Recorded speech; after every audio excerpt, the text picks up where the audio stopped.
Chapter 1098. It looked like a one-on-one battle, but in reality, it was 4 against 1. Meritus turned into a toad pearl and was embedded in the Void Laboratory as a space battery. The Count's consciousness was separated from Han Dong's body. With Han Dong's arms as the main body, he used the Dark Blood Skull to mix his blood with death to unleash 120% of his strength. Han Dong fused with Togu through deep imitation to form a great demon. In a 4v1 situation, with the tactics developed by Han Dong, he barely won. If there was any deviation in the execution of the plan, he wouldn't be able to achieve such an effect. Moreover, Han Dong didn't want to use the Holy Sword in this battle. But because Sally was too strong, he had no choice but to hide the Holy Sword between Count's teeth. He pulled out Count's teeth at the fastest speed and placed it on Sally's neck to declare victory. Then he put the teeth back. He tried to hide the Holy Sword bloodline in his body. From the conversation with the tailor that Han Dong met in the last round of the competition, the Holy Sword should have a special meaning in the saint-level world. If it was exposed in advance, and this gold saint with a high position saw it, it might lead to some uncontrollable situations. Fortunately, the gold saint was focused on his personal matters and only put a part of his energy on the competition. He didn't notice the thing hidden in Count's teeth. As for Sally, as his opponent, she was very surprised by the situation just now. In the consciousness channel, that tooth just now, Sally's face was filled with shock. She desperately wanted to know what the teeth that Han Dong had placed on her neck were.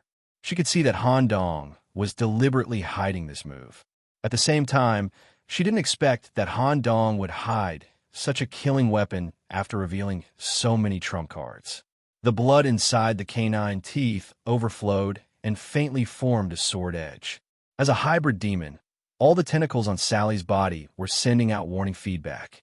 An extremely rare sense of fatal danger made Sally almost go berserk at the last second. Fortunately, Han Dong was her friend, and the competition didn't overdo it. If Han Dong were to cut down with his saber, Sally had used the divinity from the Dark Forest to survive through the gestation, but she would definitely be heavily injured on a fundamental level, and there would definitely be permanent injuries. Miss Sally, please keep this a secret. This is a gift I prepared for the other party. It can help you solve the problem of the bet, and it can also help us obtain the final victory. Han Dong emphasized the word other a little. Perhaps he wasn't targeting the first origin essence, or perhaps he was targeting everyone present. You're not bad. I didn't even have time to react to that misleading combo just now. I'll slowly settle the score with you for biting my tentacle in the future. Han Dong wanted to say that he wasn't the one who bit it, but after thinking about it, Count was already very humble. After this, Miss Sally can punish me however you want. Let's watch the battle between the Mad Demon and the Giant first. The last round with Stone, as the theme should be quite interesting. This Gold Saint isn't a good person. He called the only remaining craftsman team over. It's not as simple as just discussing tactics. He must be doing something that we don't know about. No matter what they do, as long as this saint doesn't personally fight, no one can beat the Mad Demon. I'm looking forward to it. The communication ended. Black Goat Sally raised her right arm high, signaling to the Evernight priest that she admitted defeat. With this, the second round of the battle with the main body of tree ended. The branch returned to the main trunk, and the scene returned to normal. Both of them landed gently on the water surface, and the deep simulation was deactivated. Han Dong couldn't help but kneel on one knee. He pressed on the black vortex on his abdomen with one hand, enduring the intense pain caused by the disappearance of his devil attribute and the retraction of the iron nail. Count also obediently leaned on Han Dong's side. Bright red and death separated from each other, reconnecting Han Dong's left and right arms respectively, returning them to their normal state. Most of the contestants present looked at Han Dong in disbelief. Even the Evernight priest didn't expect Han Dong to defeat the fourth origin essence head-on. Perhaps there was a certain degree of overstatement in the battle, but Han Dong had indeed won with his own strength. Under the black umbrella, the priest, who carried his own beliefs and heavy burdens, finally showed a rare genuine smile after so many years. And the victory of this match didn't just win Han Dong the opportunity to ascend. More importantly, it was identity. Since he could defeat an Origin Essence body, he had the same status as other Origin Essence bodies. After adjusting his body's condition, Han Dong also turned his gaze to the hybrid demon team that was about to enter the next round of the competition. He stared at the leader of the team, the first Origin Essence, Mad Demon Christopher J. Green. Quinn defeated Sally. Han Dong had received the Mad Demon's acknowledgement, and that had attracted his interest to a great extent. The two looked at each other and smiled.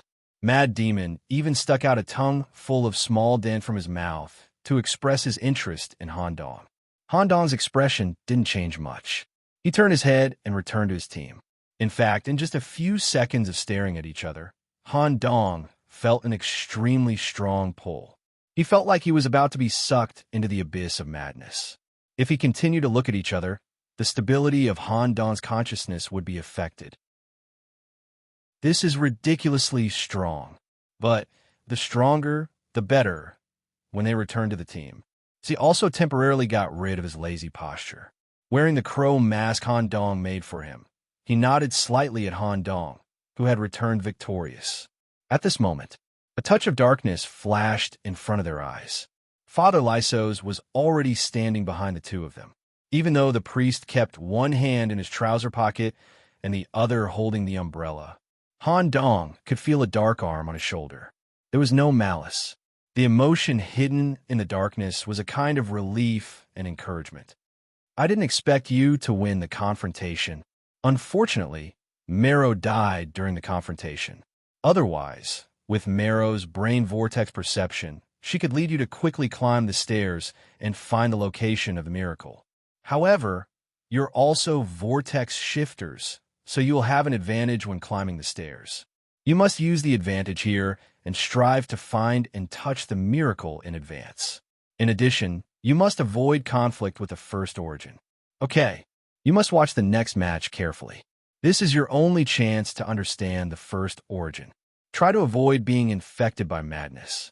After saying that, the stone scene began to be constructed on the surface of the water. A straightforward and typical square stone arena was formed in front of everyone. It wasn't like the previous two matches, where there were clouds and mist that blocked perception or branches that hindered movement.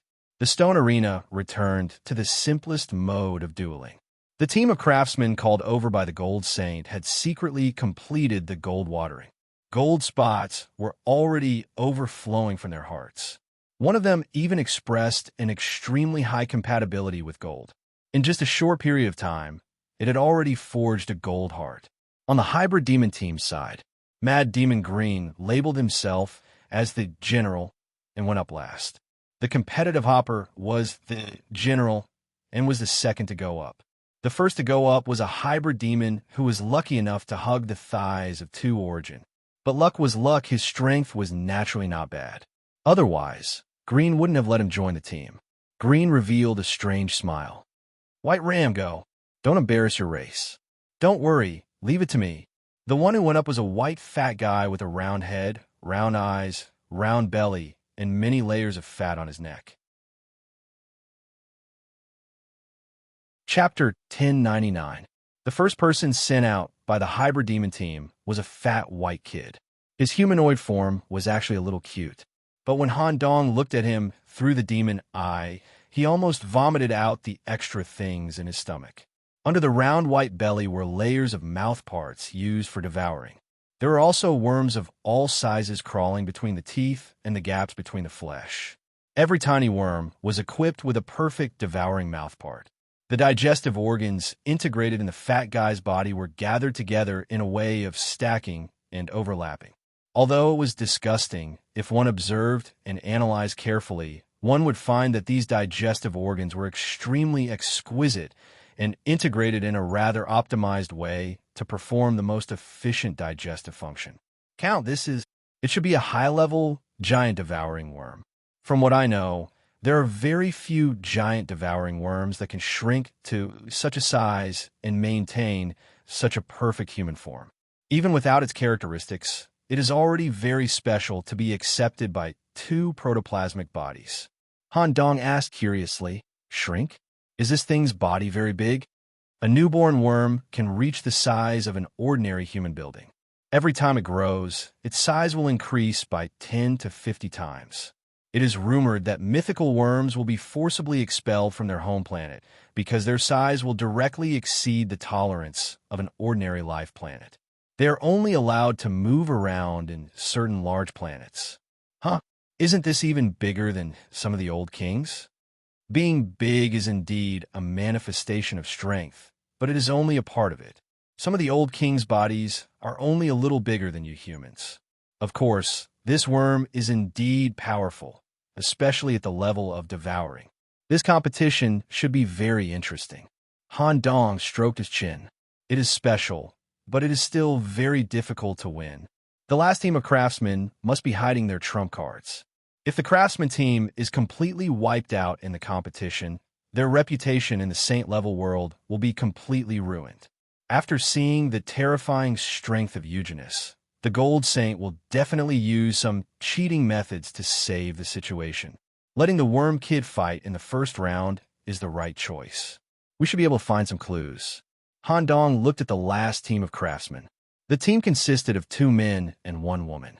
Due to their titles as craftsmen, their characteristics were very obvious and easy to distinguish. The woman's body was wrapped in colorful silk. Some of the silk floated in the air.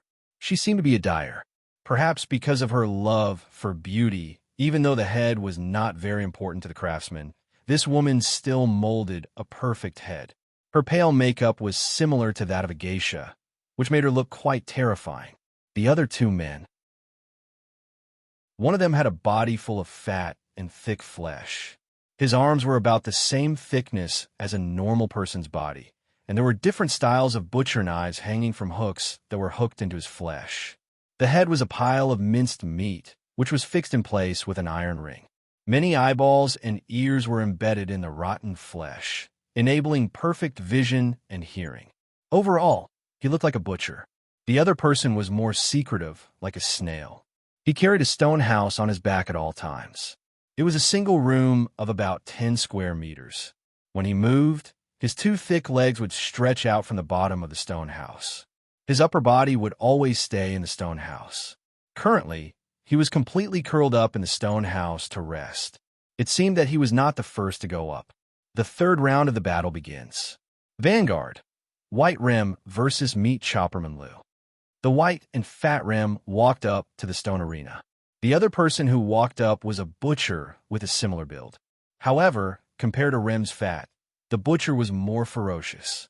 While he was below the stage, this butcher called Milu had already taken a fancy to Rim, this excellent ingredient, because his intuition as a butcher told him that Rim had the most meat, which could completely satisfy him. Your meat seems to be a lot. Manlu copied the dialect of a saint-level world and entered a state of excitement. A large amount of rotten flesh immediately grew from his back. Under the construction of a special energy, additional arms with different skin colors were formed. The total number of arms reached 6.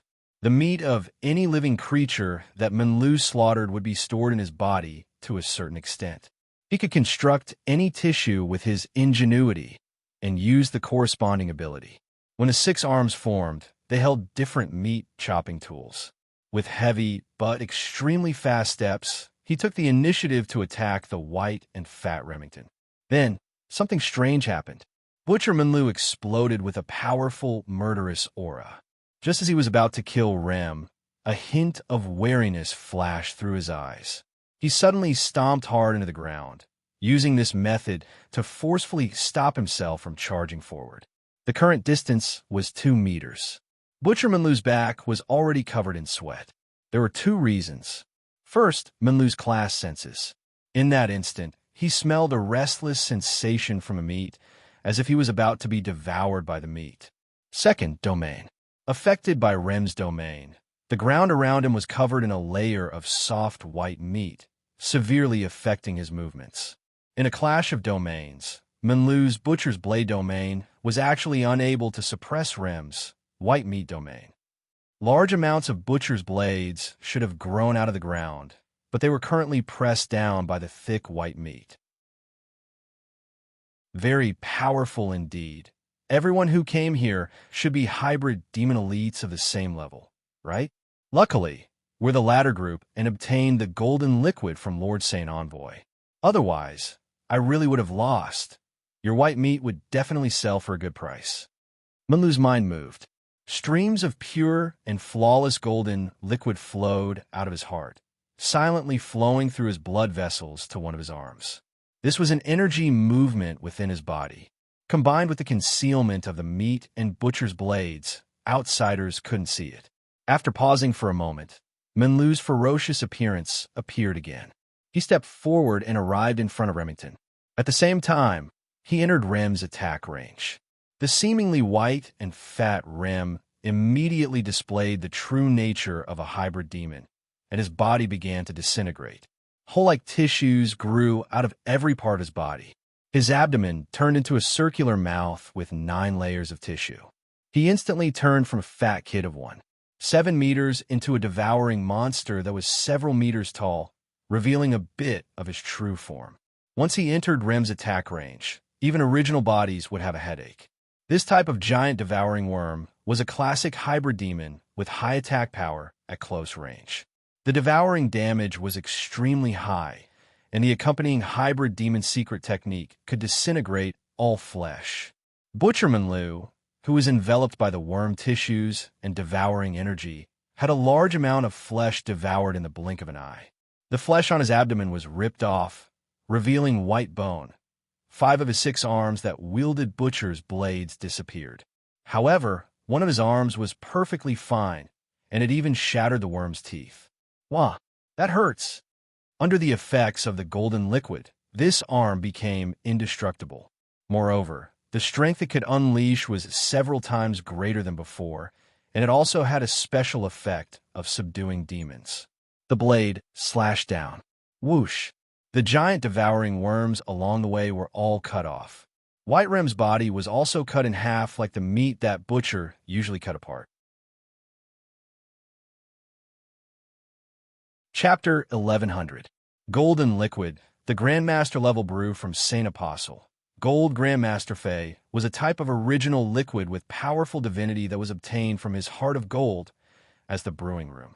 This original liquid was normally only used on oneself because it had self-consciousness, a derivative consciousness that originated from the Saint Apostle himself. It allowed the gold to have self-adaptability. It would play its own role according to the different battle situations. It mainly expressed in the following 3 aspects. 1. Golden holy power. When an individual is in a physical battle, the golden liquid will effectively increase the strength of the attacking part and solidify the body. At the same time, the attack will have golden attributes.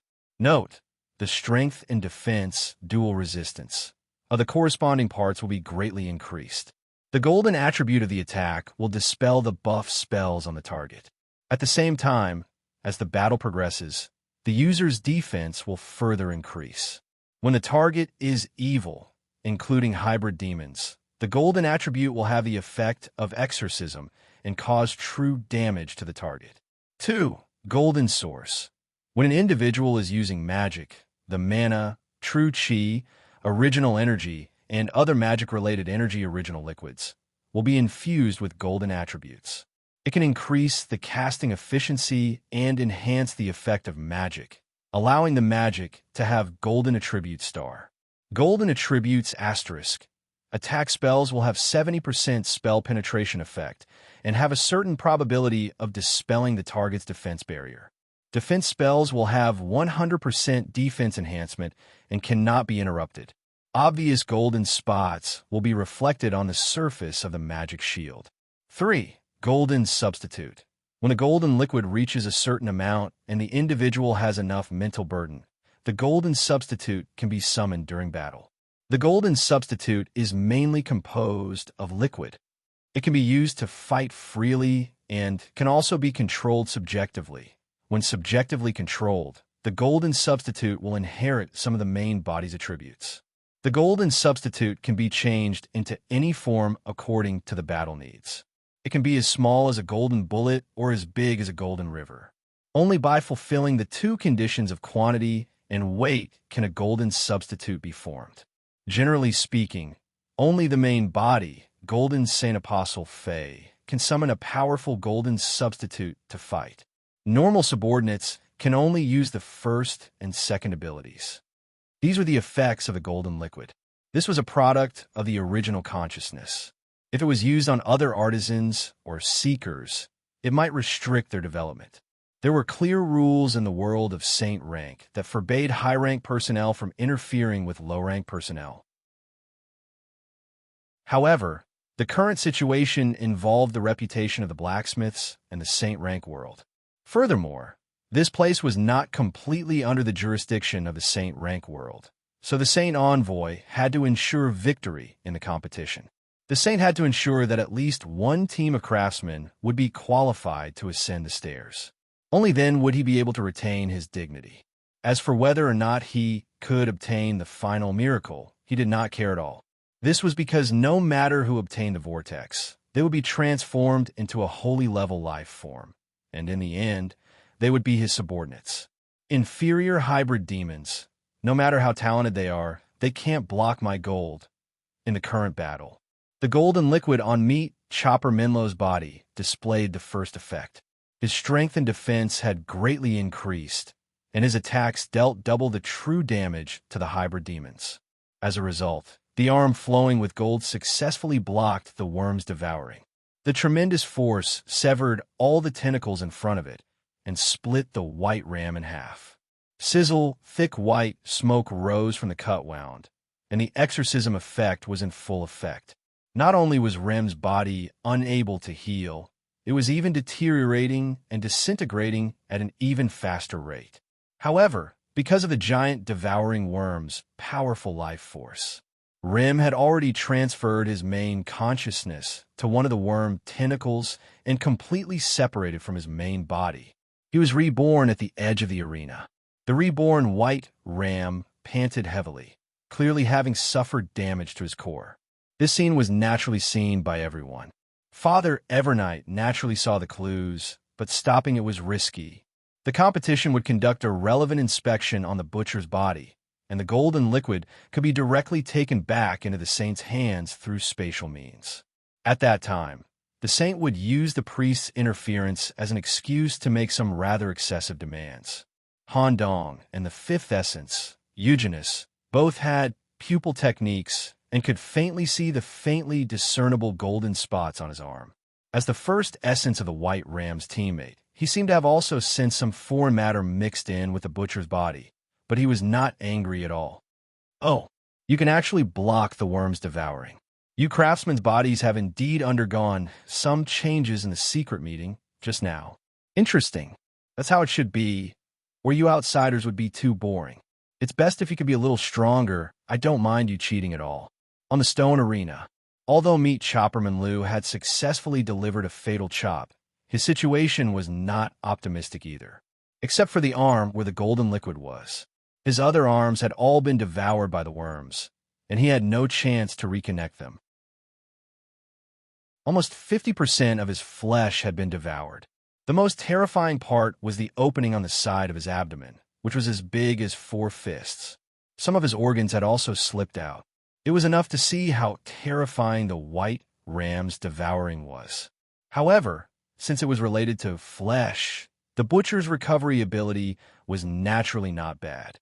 Accompanied by a series of strange, twisting movements, a large amount of rotten flesh gushed out from his body, first filling up the wounds before rearranging and repairing them.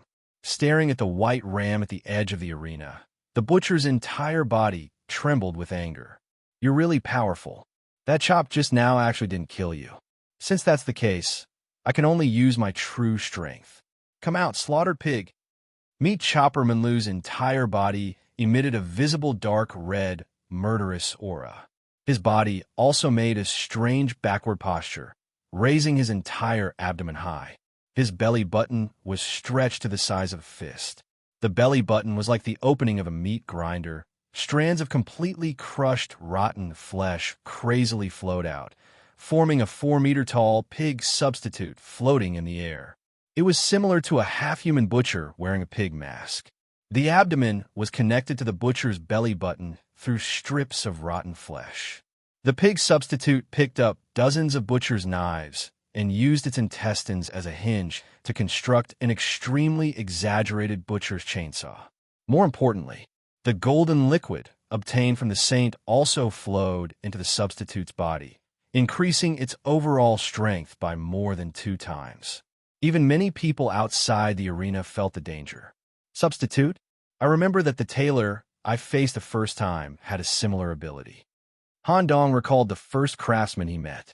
The tailor used the white pieces of meat he collected, using the lines as veins, to weave a substitute that could fight on its own or be in charge of controlling it.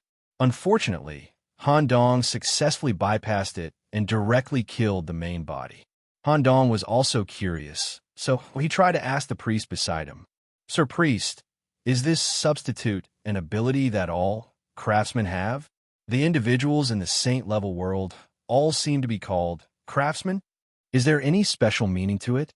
The priest stared at the situation in the arena, as if he had already determined the outcome of the match, and there was no need to continue watching. As his team advanced, because of Han Dong, the priest, who was in a good mood, increased the range of his umbrella. Instantly, Han Dong was also enveloped by it. The priest's handsome uncle face also appeared. He looked to be about 40 years old. I'll tell you in detail about the craftsmen, the seekers, and the saint level. After all, you will definitely have a deeper connection with them in the future.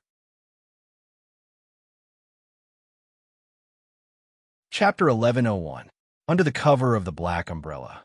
Not only was the outside world's perception of what was inside cut off, even Han Dong's own perception of the outside world was blocked. Although the black umbrella only covered the two of them, Han Dong felt as if he was in a dark abyss, unable to even touch the border. This black umbrella should be a high-quality chaos equipment. Together with the formation of the priest's mythical domain, they form a barrier effect. Mythical entities are all terrifyingly strong and immeasurable. No wonder the expeditionary army had to calculate mythical entities with the commander as a unit when formulating strategies. He's definitely not as strong as Commander Malone. He's probably about the same strength as the deputy commander and the first captain. However, Father Evernight seems to have a good impression of me. Not to mention Father Evernight's position and ultimate goal. It's also a good thing to be able to obtain information about the saint-level world in advance. The battle in the stone arena did not end immediately. White Ram also used his trump card and continued to be in a stalemate with his opponent. Ram's goal did not seem to be to win, but purely to stall for time. He tried his best to find out the secrets of his opponent so that his two original entity teammates could have a deeper understanding of the craftsman and ensure the victory of the subsequent battle. Therefore, this battle became a protracted battle that relied on Ram's powerful vitality. The priest was completely uninterested in the battle on the arena and began to talk to Han Dong in detail about the Seekers, Craftsmen, and Saint Level. Saint Level belongs to the foundation of the world where this group of people live. The outside world uniformly calls their world the Saint Level world. I won't go into detail about the characteristics of their world, and my understanding of it is not deep enough. You will definitely have the opportunity to understand it yourself in the future. I'm mainly talking to you about these craftsmen and the seekers here. Okay, unlike us hybrid demons, perhaps before becoming a hybrid demon, they already belong to a certain faction. After all, the old kings all threw away the land deeds in their hands and let their trusted subordinates take over. Even if it was some inferior evil and wild monsters, there would still be forces corresponding to the small title deed to take them in. Once they belong to a certain old king's faction, their way of development will be more or less affected. The serious ones are like the subordinates of the blood ancestor, who need to drink blood wine to undergo the transformation of blood descendants. They are only given one development path, but they were different. They advocated pursuing the Tao independently. In the early stage of an individual's birth, they could pursue the Tao they wanted according to their own ideas and interests. Those who had yet to attain the Tao were not restrained at all. At this time, they were called Tao Seekers, and Tao Seekers were further divided into the following three types. You can choose to become a wanderer and travel alone between heaven and earth, seeking your own path. You can join some organizations in the city and become an apprentice. Under the systematic learning and guidance of an academy, you can learn skills together with other apprentices and seek the path of the Tao. They could travel across mountains and rivers to reach the Craftsman Mountain. Individuals who were more talented or had some special skills could be recruited by the Craftsman Mountain before they attained the Tao. With the identity of a disciple, he could enter the relevant preparatory craftsman to study in advance, and the speed of seeking the Tao would be faster than the other two. Their so-called attaining the Tao is the same as our devilization. However, the fiends here can become hybrid demons at any time, in any area, and in any form. Some newly formed hybrid demons didn't even know about it and chose to continue to stay in a certain area. When they reached the level of a mature hybrid demon, they would come out of their caves and join a certain old king in the form of negotiating conditions. As for the so-called attaining the Tao, they had to meet certain requirements. They had to go to a certain area. They had to complete a certain event. Only then could they attain the Tao and become a craftsman. The requirement here was to reach the final stage of seeking the Tao and have a Tao seal appear in their heart. The area referred to a certain Craftsman Mountain mentioned earlier. The event referred to the ascension ceremony arranged by the Craftsman Mountain workshop. When you reach the peak of the small saint level, you still have to do two more things. 1. Cast heart. Take out the heart that has a Tao seal and use the top sacred weapon to create the craftsman's heart. 2. Forge body. Use the skills that you have accumulated throughout your life to create a standard substitute. Only after completing the above 2 points will you be accepted by the corresponding Craftsman Mountain and officially become a craftsman. The process is more complicated than what I described. It involves various kinds of tests, screening, and even some training in some secret realms. This is what you want to know about Tao Seekers, Craftsmen, and Substitutes. The level division of Craftsmen is the same as ours, divided into 5 major stages. In other words, no matter which world it is, the stages are the same and are related to the truth. Han Dong immediately fell into deep thought after hearing this. An old fox like him, who had dealt with many old kings face to face, did not feel any pressure when facing the Evernight priest. After thinking for a while, he directly expressed his thoughts. "Thank you, Lord Priest, for your explanation. Their world system gives individuals full freedom to choose, special training, and strict discipline and rules. It's like a world that was set in advance to cultivate the strong, or a world that was specially created to deal with us hybrid demons. But in fact, there are still flaws." Oh, Han Dong's remarks interested the priest. "What flaws?" "In my opinion, even if such an incident happened in London, in terms of loyalty and will, the hybrid demons are bound to surpass this group of craftsmen. The development of the hybrid demons seems to be chaotic, but in fact, it is built on absolute worship of the individual old kings. It is a kind of worship that is close to madness and without any scruples. Not only are they willing to stare into the abyss, they are even willing to jump into and embrace the worship of the abyss in pursuit of the ultimate worship. I think this is something that this group of craftsmen who pursue the saint level cannot achieve. In terms of numbers, in a saint-level world with such free and standardized training, there might be more craftsmen than hybrid demons. Their overall quality and strength foundation might even be better. But in terms of true elites, we definitely have the majority here. Han Dong's explanation was not only to express his opinion, but also to have another purpose. When he tried to say this kind of comparison between worlds, biased towards the hybrid demon world, he observed the changes in the Evernight priest's expression and determined the priest's true position. The priest revealed a strange smile and simply commented, "Not bad. You are indeed very special." After saying that, the black umbrella moved away. The darkness that enveloped Han Dong was removed. The match in the arena had just ended, and there was no suspense. White Ram's main body was chopped into minced meat by the meat chopper, and these minced meat were all absorbed by the butcher. But because of the worm's intrinsic vitality, Ram let a worm tentacle leave the main body in advance and fall out of the arena in order to survive. However, he was already extremely weak and probably could not participate in the subsequent ascensions. Unexpectedly, the meat chopper man Lu had no intention of letting him go, even if falling out of the arena meant that the match was over. Just as men, Lu chased out of the arena with his pig-headed substitute. A young man with a thick beard suddenly blocked his path. Menlo's speed was too fast, and he couldn't stop in time. Together with his pig head double, he crashed into the young man.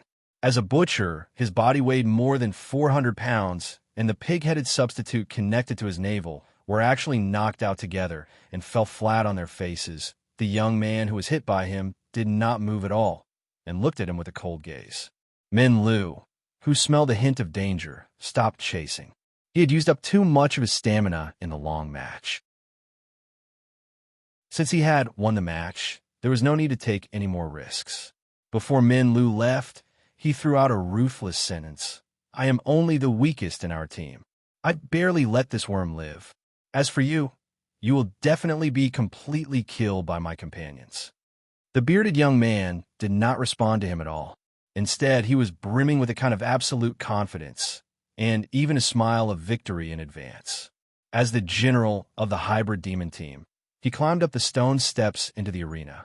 He was the seventh origin, the competitive hopper. The general sent out by the craftsman team was the only female in the team. She was a silk dyer wrapped in colorful silk. Her geisha appearance and the silk ribbons floating behind her looked very scary.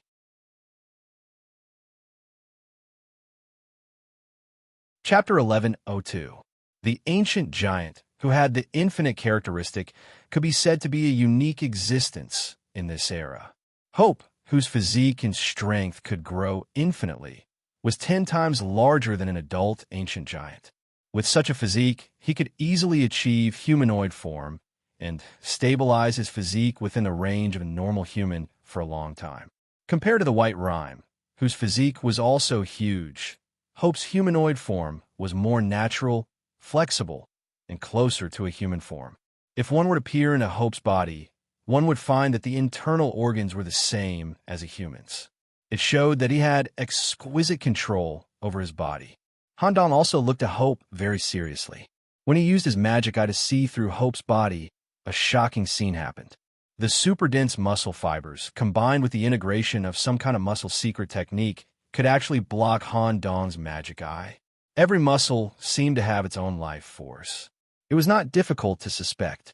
Hope might have already merged his muscles with his tentacles. The muscles all over his body were a manifestation of tentacle isomerization. This muscle density, perhaps only Wen Li, who has grown into an elite knight, can barely compare. Also, this guy should have learned a hybrid demon secret technique related to flesh. If his tentacles really merged perfectly with his muscles, this guy would definitely be a monster that does not care about anything. At this moment, Black Goat Sally's consciousness suddenly connected with Han Dong. "Nicholas, if you return to humans after the London incident, you must keep an eye on Hope. If a real conflict breaks out between the hybrid demons and humans, Hope, who has reached the mythical level, won't be stopped by your city walls." His physical body was a destructive weapon. Limitless is a rare attribute even among us protoplasm bodies. In terms of growth, this guy's ranking among us protoplasm bodies will continue to rise. Okay, but try not to fight. After learning about the Black Tower and world situation, Han Dong personally did not want a conflict between humans and hybrid demons at this juncture. Based on Han Dong's intuition, at least the Holy City would not. But the engineer Wang Du, who was located in America, might not. When the meat chopper left the stage, he admitted that he was the weakest blacksmith in the team. They did not use Tianji's horse racing method. Instead, they arranged the horses according to their strength from the weakest to the strongest. In terms of craftsmanship, this woman was even more ingenious than the previous meat chopper. Furthermore, the amount of golden liquid in her body was twice that of Menlo the meat chopper. Her silk-wrapped heart glowed with golden spots. As a woman, she was more meticulous in the way she handled matters. She seemed to have seen through Hopper's strength in advance. He went all out right from the start. Crack! The geisha bent her head 90 degrees back and looked up at the sky vertically. Her entire chin fell off, revealing a smooth mouth. Then, a large amount of silk flowed out from her esophagus, forming a special substitute for her in the air. The dyer. In terms of physique, Butcher's improvement was much smaller. It was a stand-in wearing a white Azura Prajna mask. Its body was made of silk, and it held a dye brush in its hand. It was only 2 meters tall. As soon as the substitute was formed, it quickly floated toward Hopu. The pen in his hand was stained with a strange black dye. Boom! The moment the substitute approached, it was hit by a fist.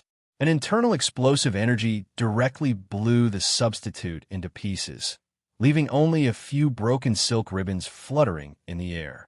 However, not only was the woman not injured, she even let out a strange laugh from her chin-less mouth. Something strange happened. Several more silk ribbons flowed out from the woman's throat and reconstructed a stand-in holding a dye brush. However, there was a certain difference in the body shape of the reconstructed stand-in, and the mask it wore changed from the Prajna mask to a Venetian mask. At the same time, when Hopper hit the stand-in, his fist was also touched by the dye brush. His entire right arm was dyed black, as if something had been taken away. However, Hopper felt that there was no big problem. The movements of his fingers and his fist were normal, and there was no problem with the internal muscle control. Haha, sure enough, your body is very strong, several times stronger than Menlo's. But your IQ doesn't seem to be high, and you don't seem to know what changes have happened to your body. Stupidity will lead to your death. Hopper didn't get angry because of the other party's ridicule. Instead, he scratched his beard with a puzzled look. He really didn't know what changes had happened to his body. He didn't wait in place. When Hope took a step forward, the ground immediately exploded. His explosive charge allowed him to instantly appear in front of the silk dyer. His right fist, which was dyed black, suddenly swung out. Boom! His strength was unimaginably great. The punch produced a compressed sonic boom, and a strong airflow spread out in the ring. Some of the spectators near the ring even had to reach out to block the strong airflow. Strangely, such a punch stopped in front of me, just touching her skin and unable to cause any damage. Mi-Yi's voice came from her throat. What a strong arm. Even the men in the dye house don't have a body like yours. What a pity. It was the first time Hopper encountered such a situation. He quickly withdrew his fist and changed to a side kick with his left leg. Boom! It hit, but it hit the stand-in blocking in front of him. One kick easily shattered the stand-in, and the broken ribbons fluttered in the air. Hopper's left leg was also dyed black. This black color seemed to indicate that the stand-in was unable to cause any damage to Mi-Yi. At the same time, another new stand-in was created. It had a stone mask and held a strange dye pen in its hand. Usually, when people encountered such a situation, they would distance themselves or observe for a while. However, Hopper's brain didn't seem to be that good. He continued to attack like a brute. This time, with the explosive speed brought by his high-density muscles, he instantly bypassed the stand-in and locked onto the main body of Silk Dyer. He swung his left arm that wasn't dyed. Boom! The punch hit the center. The powerful punch even created a fan-shaped crater in the stone ring behind Mi-Yi. The main body was killed by a single punch, but only the broken ribbons remained floating in the air. Correspondingly, Hopper's left fist was also dyed black. The main body of me died. The stand-in on the side laughed sinisterly. She took off the stone mask on her face. The stand-in revealed a face that was exactly the same as Mi-Yi. It seemed that Mi-Yi transferred her main consciousness to the stand-in before she died. Or perhaps there was no difference between the stand-in and the main body in the first place. A large amount of silk was spat out from Mi-Yi's throat. She constructed a new stand-in again and put on a white plastic mask. Perhaps she would have to kill both the main body and the stand-in at the same time to completely kill this silk dyer. Me revealed a disgusting smile and counted the parts of Hopper's body that were dyed black. 2 hands and 1 leg. There's still 1 leg left. Who knew? Hopper still didn't seem to understand the reason behind it. Or perhaps he was too competitive and continued to attack. He used his right leg that wasn't dyed and gave a wide-range whirlwind kick, intending to shatter both the main body and the stand-in. However, the situation this time was even worse, considering that the stand-in was just as important as the main body. Hopper intended to capture 2 targets with 1 kick, which led to a large range in his attack and resulted in a long period of time for his leg to gather power. As a result, the dye pin touched his leg before he even kicked out. Buzz! The completely dyed right leg stopped in front of the silk dyer. No matter how much strength he used, he couldn't kick out. It was like a one-way seal. It didn't affect the opponent's movements but couldn't cause damage to the dyer. This way, Hopper's limbs were all dye black. In Mii's eyes, he had lost his ability to fight. Moreover, it had only been a minute. Mii thought that the opponent would be vigilant after being hit for the first time. Who knew that Hopper was a complete hothead and attacked crazily without caring about the consequences? In Mii's mind, she had already labeled him as reckless and stupid. The function of dye black was very simple. It was to erase the physical damage that Hopper inflicted on me. The parts that were dyed black couldn't be attacked by physical means. If he encountered a mage, a conjurer, or a summoner, he would need other dyes. In addition, with the golden liquid flowing in Mii's body, the effect of the dye would be doubled when used on the hybrid demons.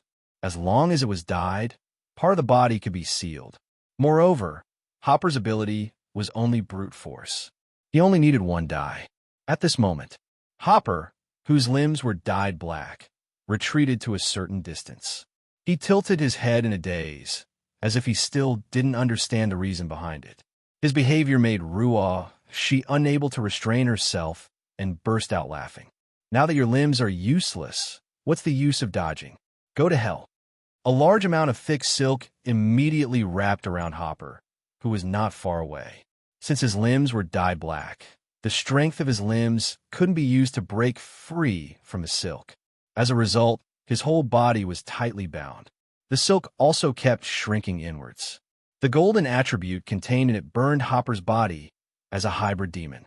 Wisps of white smoke kept rising. To hasten Hopper's death, Mii turned her substitute into a long sword with silk wrapped around the hilt. She planned to pierce Hopper's brain and heart personally and let the silk spread inside his body. At this moment, Hopper, who was like a fish, spoke for the first time. "Oh, I know. Your heart has been completely turned into silk. You can switch between your original body and your substitute body at will. As long as I find the silk that's responsible for the energy output, it will correspond to your heart, right?" It turned out that Hopper had been wondering about his heart all this time. He knew very well that the blacksmith's weakness was the heart. During the battle, he destroyed the substitute and the original body and had been looking for the heart, but he still couldn't find it. This led to his doubts. At this moment, she had already arrived in front of him. The long sword in her hand temporarily stopped because of such a silly question. "Do you know your situation? What's the use of knowing it now?" These words indirectly proved Hopper's guess. "Oh, then I can kill you." When the flat words came out of Hopper's mouth, Rushi's expression changed drastically. The sense of danger that she sensed through her ingenuity increased exponentially. She didn't understand why either. This young man's limbs had been completely sealed, and his body was wrapped in silk and couldn't move. How could he threaten her? But Rushi also believed in her heart's senses. For a moment, the substitute disintegrated. It turned into the defensive barrier she was proud of, the colorful silk blocking in front of her. Hopper, who was wrapped in silk, moved his mouth. The tongue in his mouth curled into a circle in a state of accumulating strength. Muscle control. He could freely control the strength of all the muscles in his body. At this moment, or rather, since the beginning of the match, Hopper had been slowly turning the core of his tentacles into muscles and concentrating them on his tongue. All the strength was accumulating on the very inconspicuous tongue in his mouth. At this moment, the bright red tongue suddenly shot out from his mouth. A sense of space distortion brought about by pure strength made the audience somewhat unable to see what was happening. Buzz. When it hit the surface of the colorful silk, there was no stalemate at all. There were no ripples in the barrier. The silk was instantly broken by an indescribable strange force. It went straight for the most important red silk in Rushi's body. Death was approaching. Rushi, who didn't care so much, used all the golden liquid in her heart for defense. Suddenly, her body emitted a golden light, and the silk corresponding to her heart also turned golden. However, it was still not hard enough. Boom. The large stone arena corresponding to the main body of the stone was completely shattered. Even the fairyland was trembling slightly.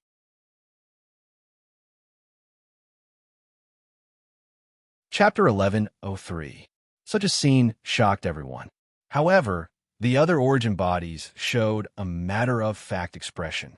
Such a result was within their expectations. Hopper had once used a similar trick in the source game.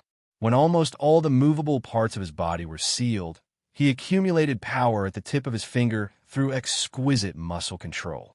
With a flick of his finger, he killed an atavistic body who had also participated in the origin game. It was also this flick that attracted the attention of a certain old king in the origin game, which allowed him to overcome all difficulties and win the title of the seventh. In terms of strength, no one among the origin bodies could compare to Hopper. Perhaps because of the inferior blood of the ancient giants flowing in his body, Hopper's attainments in the field of magic were extremely low, even inferior to some newborn origin bodies. However, he disdained magic and devoted himself to the study of strength, so much so that he could completely achieve muscle control and tentacle isomerization, muscle tissue. By relying on the purest brute force, he could break the magic from the front, and by relying on the control of his muscles, he could break the spirit and curse that invaded his body. This was the seventh origin body, the competitive Hopper. From the beginning, he decided to use his tongue to determine the winner. It seems reckless, causing his limbs to be sealed in a short period of time. In fact, he only used his limbs to attack to test and determine the target's heart. After all, the more powerful craftsman had set up protective measures for the heart. For example, the outer shell of the heart, the multiple heart divisions, and the current heart mimicry, turning the heart into a piece of silk that slid freely around the body. This guy was not stupid at all. There were even muscle fibers in his brain that assisted in the transmission of neural information. Moreover, this strength is too exaggerated. Han Dong gave a simple evaluation of the battle and put Hopper on the dangerous list. Han Dong tried to read Hopper's data with his brain and simulated the battle on the consciousness level. Even if he used all his defensive means, there was still a 30% chance that he would be killed. If there were all kinds of moves, it would be fine. Han Dong had many ways to block different attacks. However, this was the most primitive and pure power. He could either block or dodge. If he couldn't dodge, the tongue would pierce through his head and everything would be over. The stone arena that had been shattered by the tongue was slowly recovering. Due to the immense power contained within the tongue, when it struck silk dyer Roashi, it directly caused a spatial compression caused by pure power. Even the heart that was covered in gold was completely annihilated. Not even a bit of it was left. Judging from the rhythm and trend of the battle, they thought that the second match would be won smoothly as well. Who would have thought that they would be killed at the last moment? This feeling was similar to riding a roller coaster. The saint who was sitting on the golden seat had a constipated expression. Fortunately, it was completely blocked by the golden mask. His right hand gripped the armrest so tightly that it deformed. The dyer's effect has indeed taken effect. It has sealed off almost all of the target's movements. How could this guy accumulate power in his tongue? The attack from the tongue had damaged the temporary wonderland by about 10%. How could he be so strong? It was much stronger than the first worm. This fellow was definitely one of the strongest hybrid demons at the current level. We have to win the third round. We have to use even more special methods. Once the ascension is over, I'll kill all of these freaks right here. The stone arena that had been completely destroyed needed some time to recover. The last match was also delayed. Snail Man, come here. Snail Man, through the gap. The saint called the last contestant over. Even though this person called Snail Man had a special status among the craftsmen, he was still the strongest in this batch of contestants heading to the border area. However, the saint was still worried. The strength that Hopu had just displayed was too terrifying. The saint called out. A pair of thick legs covered in hair reached out from the bottom of the building. At the same time, they lifted up the entire stone house. Only his strong lower body was exposed. He moved like a snail, carrying his home on his back. Saint, if it were you against that guy just now, what are your chances of winning? A low voice came from the stone house. Maybe 30%, maybe 70%. The opponent had bet on his tongue from the beginning. Ruashi was too careless and underestimated the opponent, which led to her defeat. Of course, the opponent might have other tactics and trump cards that he hasn't used yet. Even with my ability, I can barely defend against the tongue attack. I'll be injured. If I face him directly, I'll have to see how many trump cards he has. The saint tried to control his emotions and said calmly, "You're a rare craftsman. Your physical body and craftsmanship are perfectly combined. Because of this, your acceptance of the golden liquid is much higher than Minlu and Ruashi. Moreover, your stone attribute is similar to gold. More than 80% of your heart should have transformed into gold, right? 83%, not bad, but the guy you'll face in the end might be even more powerful. This match concerns my face and the honor of the craftsman. Failure is not allowed." After saying that, the saint suddenly reached out his golden arm. Ignoring the obstruction of the stone house, he directly penetrated Snail Man's body and touched his heart. The saint was drawing some strange runes on the surface of Snail Man's heart. This kind of touch brought pain to the soul, as if something was engraved in his soul. "If I think you can't take it anymore, I'll take over your body myself. Go. I hope you can handle it yourself. If you're forced to let me take over, your heart will complete 100% of its transformation into gold. This kind of transformation is irreversible. You can only choose the same golden path as me in the future." Yes, I won't let Sir Saint down. On the other side, Hopper, who returned to the team, immediately received praise from Mad Devil Green. Clap, clap, clap. 3 consecutive palm strikes landed on Hopper's back area. The power that Hopper had just shown had exceeded Green's expectations. This kind of existence that surpassed him in terms of power level would naturally gain Green's absolute approval. "Hopper, you're quite something. After the London game is over, are you interested in going to my home planet with me? I'll take you to meet my father. Maybe he'll like you very much. Moreover, my father's transformation of the Gate of Destiny has been completed. Even purebred hybrid demons like us can enter it in human form. Are you interested in forming a team? This, I need to ask Lord Meat Ancestor. However, I'm still very interested in the space of destiny. Well, it's my turn to go on stage. I have to quickly end this boring game. I also have to bring Sari back with me to give birth to the baby and let her join our team at the same time. Green, be careful. These guys contain gold that doesn't belong to them. Just now, when my tongue broke through the gold-covered heart, it was a little difficult. The last guy to go on stage should have a higher gold content." Green frowned. "Are you worried about me?"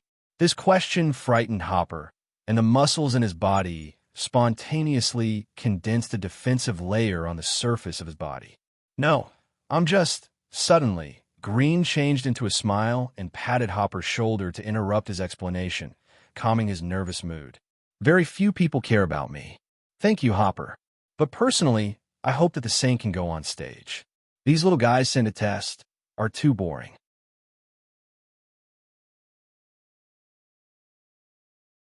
Chapter 1104. The self-repair process of the stone ring was complete. Due to the devastating damage in the last match, the newly repaired ring was injected with a temporary fairyland space factor. The field became stronger and its self-repair speed was faster, ensuring that the ring would not be completely destroyed during the match. It was the last match. Christopher J., Green versus Stonemason Snail. This match naturally received the most attention of all the matches. The fifth origin. Eugene's body had already floated around the fifth origin, 5 balls of eyeballs. They observed the match 360 degrees without any blind spots. They even activated a high frame rate dynamic capture mode and a magic eye that could change the structure of energy to observe and record the Mad Demon's performance. In order to understand the characteristics of the Mad Demon further and prepare for the next origin game, the fourth origin, Sally, looked at the ring seriously, her eyes flashing with strange emotions. If Green won the match, the next step would most likely be a miracle for Green. According to the bet, she would be a slave for a year. Han Dong's teammate, the former boxing champion of London and the murderer with the highest bounty, Z, also changed from a lazy look to a serious look on his face. Han Dong also opened up his little magic eye. This was a rare opportunity to watch the first origin fight head-on. He must collect as much information as possible. Sure enough, the Mad Demon's invisible domain can sweep away everything, including my vision. If I stare for a long time, I will fall into a bottomless hole. However, this opponent is somewhat different. There were also differences between atavistic bodies. For example, Meridis could be considered as an upper middle class and could be considered as 2 counts. There was no need to mention Miss Sally. She was the fourth origin essence and had various trump cards. She could be at least 5 earls. As for the first origin, it could be 10 count or even more. This was like the Knights of the Holy City. A knight who only activated 1 layer of the talent tree, and an excellent knight who activated all 5 layers and had hidden characteristics. Although they were both in the knight stage, the gap was still very big. This snail man was also much stronger than the ordinary artisan. The silk lady from before was obviously different. Not to mention the strange ability, she could camouflage her heart. This person is even more special. It even feels like the stone house on his body is one with his body. While the demonic, I was spying on this snail man. It took a lot of mental energy to see through the stone houses. There were even some stone houses that looked like dead objects, but also like living things. Just as Han Dong succeeded, a sharp pain forced the demonic eye to close. When he opened it again, a thin layer of stone had formed on the surface of the demonic eye. This fellow isn't simple. This is even better. The stronger he is, the more likely we'll be able to test the strength of the first origin substance. The snail man stepped onto the stage. Immediately, he changed from traveling form to combat form. He retracted his legs into the stone house. Soon after, the mysterious snail man walked out from the main door of the stone house. His upper body was the color of lime, and the muscles that were regularly distributed on the surface of his body also had a large amount of cement-like cracks. The petrification on his head was even more serious. His eyeballs bulged outwards in the shape of stone balls, and his hair was as thick as noodles, giving off the feeling of cement noodles. Clang! When he tried to take the first step out of the front door, the sound of chains tightening came from behind him. On the back of the snail man, there were a total of 8 stone chains that were connected to the stone house. As the stone chains retracted, his body just happened to be at a 45-degree angle to fix the stone house on his back. At the same time, he also held a stone hammer that was dripping cement in his hand. The first origin substance also asked with a little interest, "Oh, your style is quite unique. By the way, don't you craftsmen have a very powerful substitute? Take it out and let me see." The snail man's voice that was stuck in his throat came out from his mouth. "My substitute needs to meet the condition to be summoned. How can I meet the condition?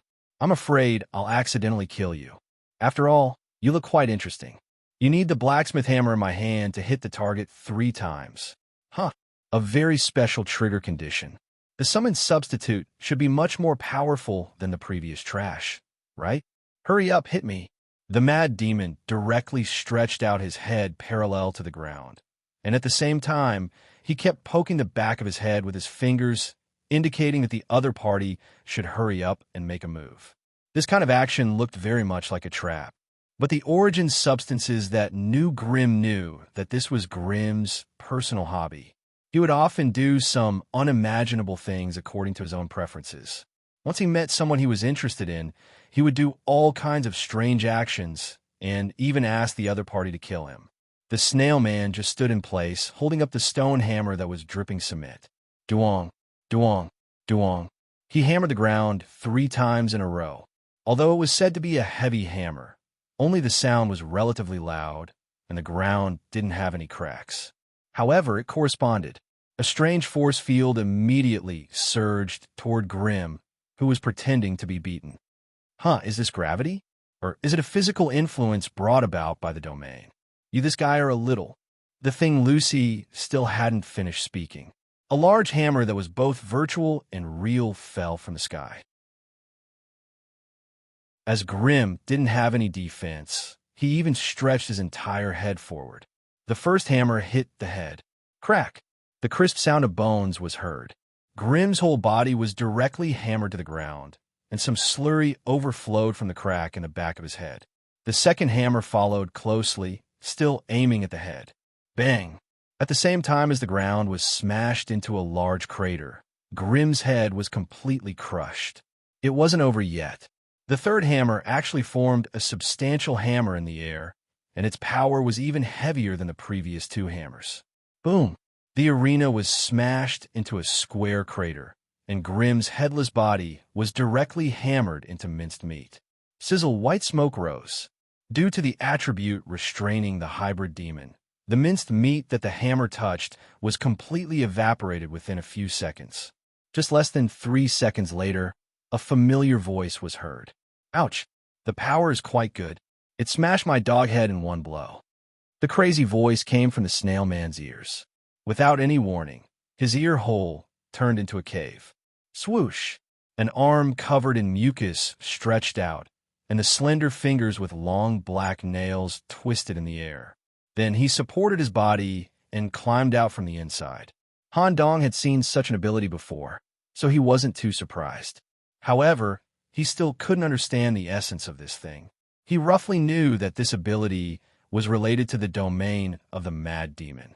Such a strange scene shocked the others who had never seen it before, including the Golden Saint who was sitting not far away. They couldn't understand the principle behind it. Okay, the 3 hits you said are enough. Where's the substitute? The snail man stared at the young man who climbed out from his ear and took a step back in fear. In fact, no matter who it was, they would be afraid in the face of such a situation. It was already good enough to suppress the fear. Immediately, because of the 3 hits, a human-shaped imprint similar to Grim's was reflected on the surface of the stone hammer. Boom! The snail man immediately put down the stone house on his back and began to show his stonemason craftsmanship with this house as the prototype. Dang, dang, dang, after half a minute of hammering, the stone house was knocked into a 1. One stone statue that was exactly the same as Mad Demon Grim. The statue and the snail man were still connected to each other through the stone chain on his back. This is my substitute, perfect stone statue. Due to the harsh trigger conditions, I usually form a small team to fight with others. As long as I can get the model, I can create a statue that is exactly the same as the enemy. Like me, Mad Demon Grim's eyes turned from surprise to doubt, and then to helplessness. His whole head turned 360 degrees on his neck to show his helplessness. No one can copy me, whether it's that gray guy who's good at imitating, or my father. They can't do it. I'm unique. As he said that, Grim waved his hand directly, and 5 fingers poked at the substitute. Who knew? The substitute's speed was faster. The same path, the same 5 fingers pierced Grim's head a second earlier.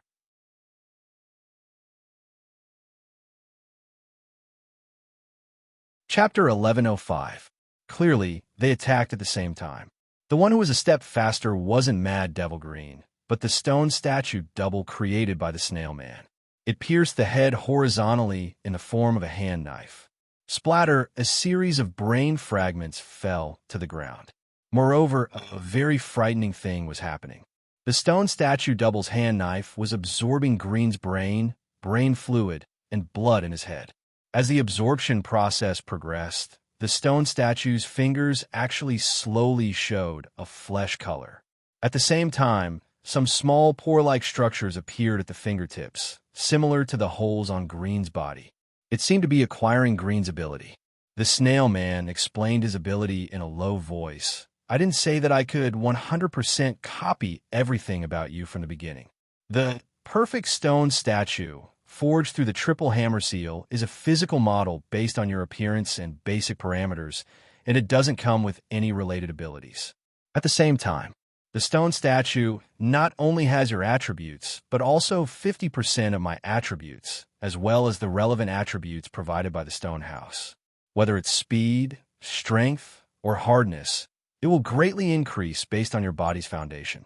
At the same time, the perfect stone statue has superb learning ability and can gradually become the real you during the battle. He thought that Green wouldn't be able to speak with his head pierced. He said that he knew, but he turned his head with a happy face, stared at the snail man, and said with a smile, "Oh, so that's how it is," I said. "Just by smashing my head and body, how could it be possible to perfectly copy me? If you really had this kind of ability, it should be enough for you to be a king in your world and not work here." Mad Devil Green didn't have the slightest discomfort. As the stone statue's hand knife stirred in his brain, he showed a very happy expression. He even chatted with the snail man leisurely, and his smiling face didn't have the slightest bit of killing intent. The snail man was suddenly shocked, considering that the mad devil might launch a counterattack. He habitually controlled the stone statue double, intending to pull out the hand knife to defend against the next attack. Who knew? The stone statue's hand knife was just about to be pulled out from Green's brain. Snap! It was caught and couldn't smoothly escape. The one who grabbed the stone statue's arm was Green, and he showed a very reluctant expression. He even took the initiative to turn the stone statue's arm, stirring in his brain, and his eyes showed a happy and comfortable expression. "Hey, don't pull your hand away. Don't worry, I won't fight back. The ability you just described is very interesting, much more interesting than the guys I usually meet. Are you saying that this stone statue is only an embryo?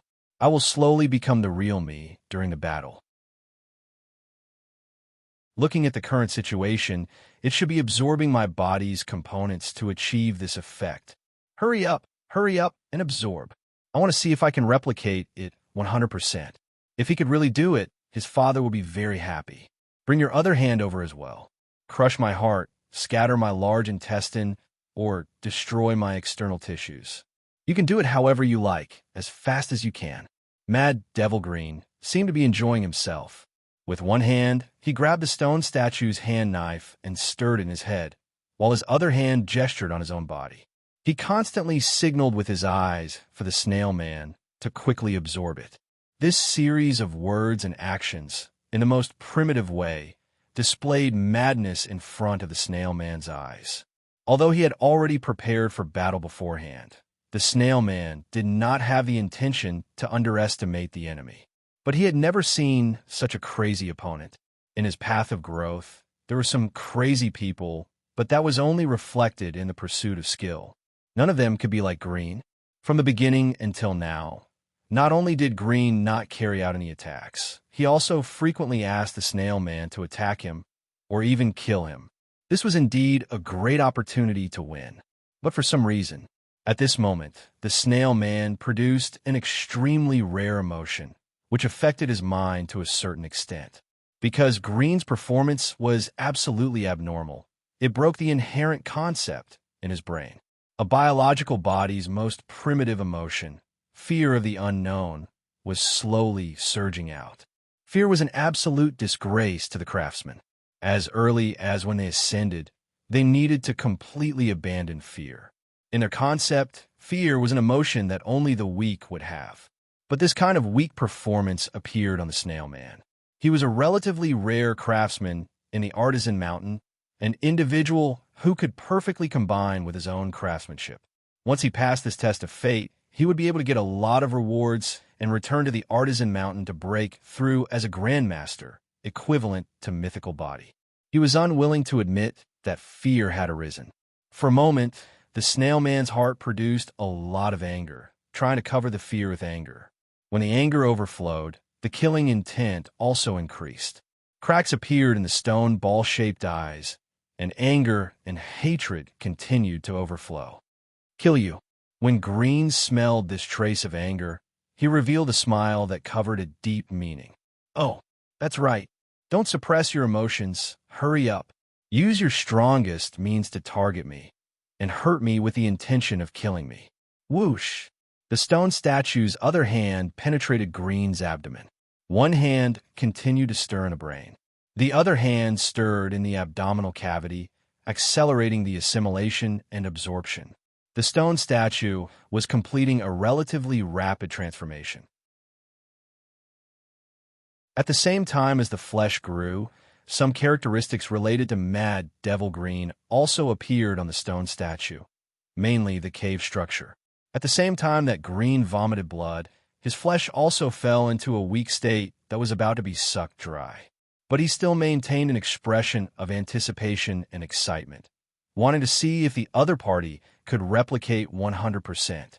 Hurry up! Hurry up! I can't wait. Hey, lower your left hand a little. There are still some liver fragments that can be absorbed. Green's urging was like a whisper from the bottom of the abyss.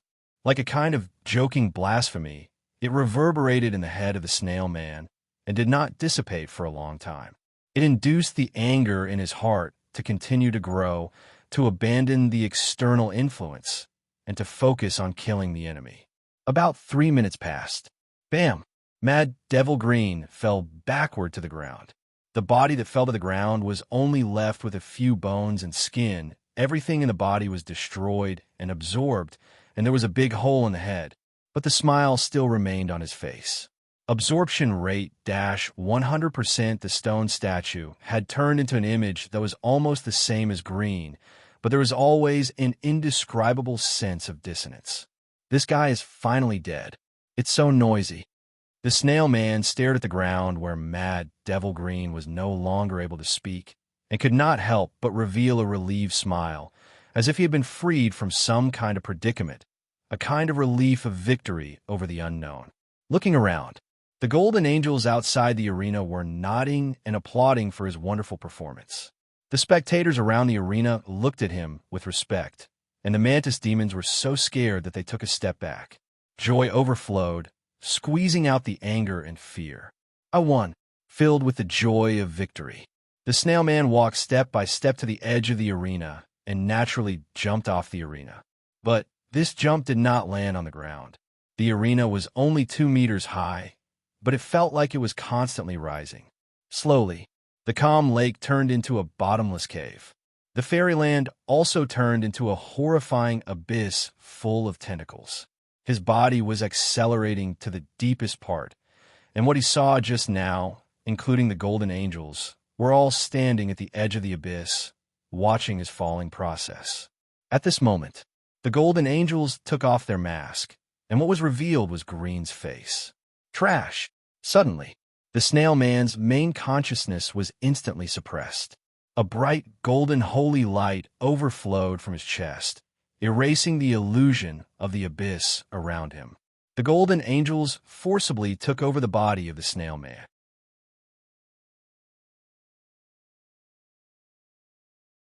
Chapter 1106. Time went back to a few minutes ago. Snail Man controlled the stone statue, destroying and assimilating Mad Devil Grim. However, Snail Man's vision was slightly different from the perspective of the spectators. When the stone statue's assimilation rate reached 60%, the spectators could clearly notice the abnormality. The cave structure formed on the surface of the stone statue was obviously larger than the cave structure on Mad Devil Grim's body. These caves on Grim's body looked like some thumb-sized meat pits. The size of the caves on the surface of the stone statue was uneven. Some were very small, some were the size of a fist. Along with Snail Man's whisper, there were some tentacles drilling in and out of the caves, which was more like a manifestation of pollution. Eugenius, who had a deeper understanding of Mad Devil Grim, directly gave the conclusion of the match. As long as it's a normal person, it's impossible not to be affected by Grim. The purity of the Mad Devil realm is comparable to a mythical body. The opponent's strength is also very good. To be able to hold on for such a long time, he's already considered an elite. When the stone statue absorbed Grimm's body, the assimilation rate reached 100%. The so-called perfect replication completely failed. Even the stone statue's own human form was completely lost. In theory, it should have obtained all of Grimm's abilities, transformed into Grimm's stone statue, turned into an indescribable cave, a cave made of rotten flesh, organs, and gravel, filled with a large number of tentacles, and the inside was bottomless. Although the replication of Grimm failed, the stone statue unexpectedly formed a passage, a brand new passage that could lead to the Mad Abyss. Seeing the cave passage rooted in the ring, Grimm nodded with satisfaction. Sure enough, I didn't misjudge you. You still have some ability. It's impossible to replicate me, but you can replicate a stable Mad Devil cave. That's already amazing. You're really interesting. The double and the craftsman were one. The stone statue and Snail Man's relationship was even closer because they were connected through the stone chain on the back. When the double turned into a Mad Devil cave, the murmur eroded the brain of Snail Man, whose brain was filled with anger, did not realize the situation in front of him, and was directly pulled into it. Falling in madness, he would eventually be lost in it, never to be reincarnated. A dramatic victory. As the strongest of the craftsman team and enhanced by gold, Stonemason Snail was defeated in such a way. From the beginning to the end, Mad Devil Green never made a move. He only blindly begged the other party to kill him. This kind of victory was even more exaggerated than some of the previous crushing victories. It was a huge blow to the blacksmiths, Saint Envoys, and Saint World. Glenn, who had gained some satisfaction, was about to leave the stage. Whoa. An irrepressible golden light gushed out from a cave. It destroyed the tunnel that connected to the abyss, annihilating the tentacles in the cave. In just a few seconds, the cave showed signs of collapsing. The Heart of Gold had been fully activated. The Snail Man's main consciousness didn't even have the chance to refuse. It was forcefully suppressed and changed to being controlled by the Gold Saint. Whoosh! A stone arm covered in golden veins stretched out from a cave. His fingers forcefully dug into the stone platform as a fulcrum for his body. Immediately after, a snail man whose entire body seemed to be plated with gold crawled out. The injuries caused by his own corruption and insanity had already been completely healed by gold. In the previous match, Silky Lady's heart had shone with a golden light before she died, which made people suspicious. Now, the snail man whose entire body was plated with a layer of gold seemed to be saying in front of everyone that all of this was related to the Gold Saint. As the referee, the Night Priest immediately asked for the suspension of the match, intending to examine the snail man. Once it was determined that such changes were caused by the intervention of the saint, as the referee, he had the right to terminate the match and declare Glenn the winner. At this moment, there was an intermittent sound in the priest's ears, similar to the sound of electromagnetic interference. Father Lyso's dark barrier is indeed powerful. Even my cave is difficult to invade. The match has just become interesting. Please don't interfere, Father. Even if the Bullsh Asterisk T Saint comes personally, I still have confidence. Since Glenn, as a contestant, had made such a request, the priest no longer interfered and let this unfair match continue. Sizzle, sizzle. The golden light emitted by the snail man alone was enough to burn the skin of the mad demon. Drops of pus were constantly oozing out from the festering skin. The golden ripples that could be seen with the naked eye continued to ripple out, radiating about 3 meters away. Such a domain also completely repelled the colorless and invisible insanity domain. At the same time, the golden liquid flowed on the surface of the snail man's body, sealing all the parts related to the whole. Oh, you've observed quite carefully, isolating the domain and sealing the flesh hole. In this way, I really can't create a cave on your body, can't regenerate. Ouch, what a dangerous feeling. Once I'm hammered by you, I'll definitely die. These words were deliberately shouted out by the mad demon. His frightened expression was rather exaggerated, and there was a sense of mockery in it. However, the snail man was brewing something. Golden engine, compared to the previous stone heart. The golden heart was equivalent to replacing the L2 engine of Wuling Hongguang with a V8 engine. Whoosh! A golden light flashed. Immediately after, the heavy hammer fell. Boom! The gold-plated stone hammer's power level was greatly increased. It directly chiseled a huge, deep hole in the ground, and the deep hole was even filled with a kind of golden liquid. This time, Mad Demon Glenn took the initiative to avoid the attack, and it was also the first time he dodged during the match.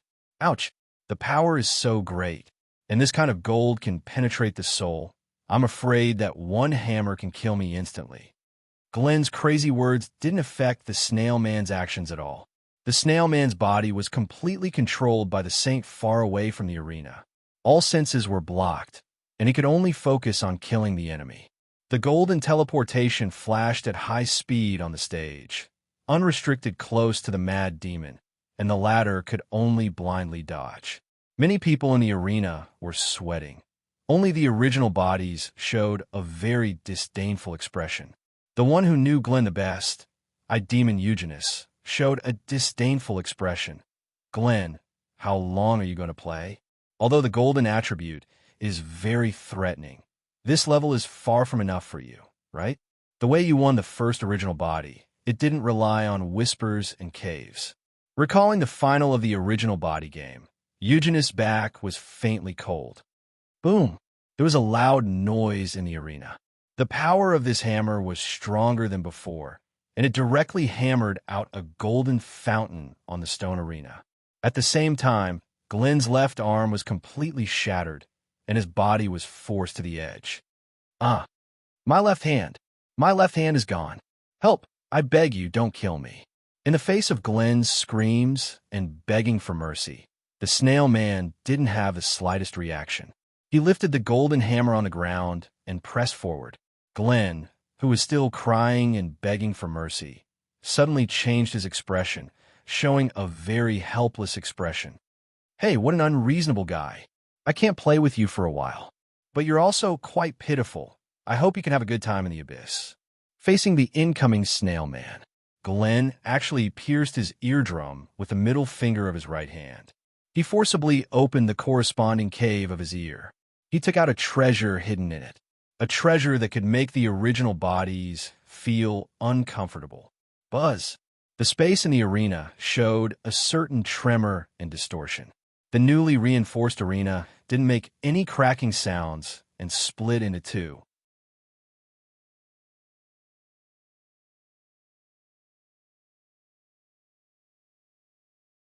Even the snail, personally controlled by the saint, would be defeated, and it would be gone in an instant. Saint Envoy. Before Manlu could finish his sentence, a golden palm imbued with divine power descended from above. It was like the palm of a god, instantly crushing Min Lu into meat paste. Under the golden mask, the saint's face was scrunched up in anger. He had never suffered such humiliation before.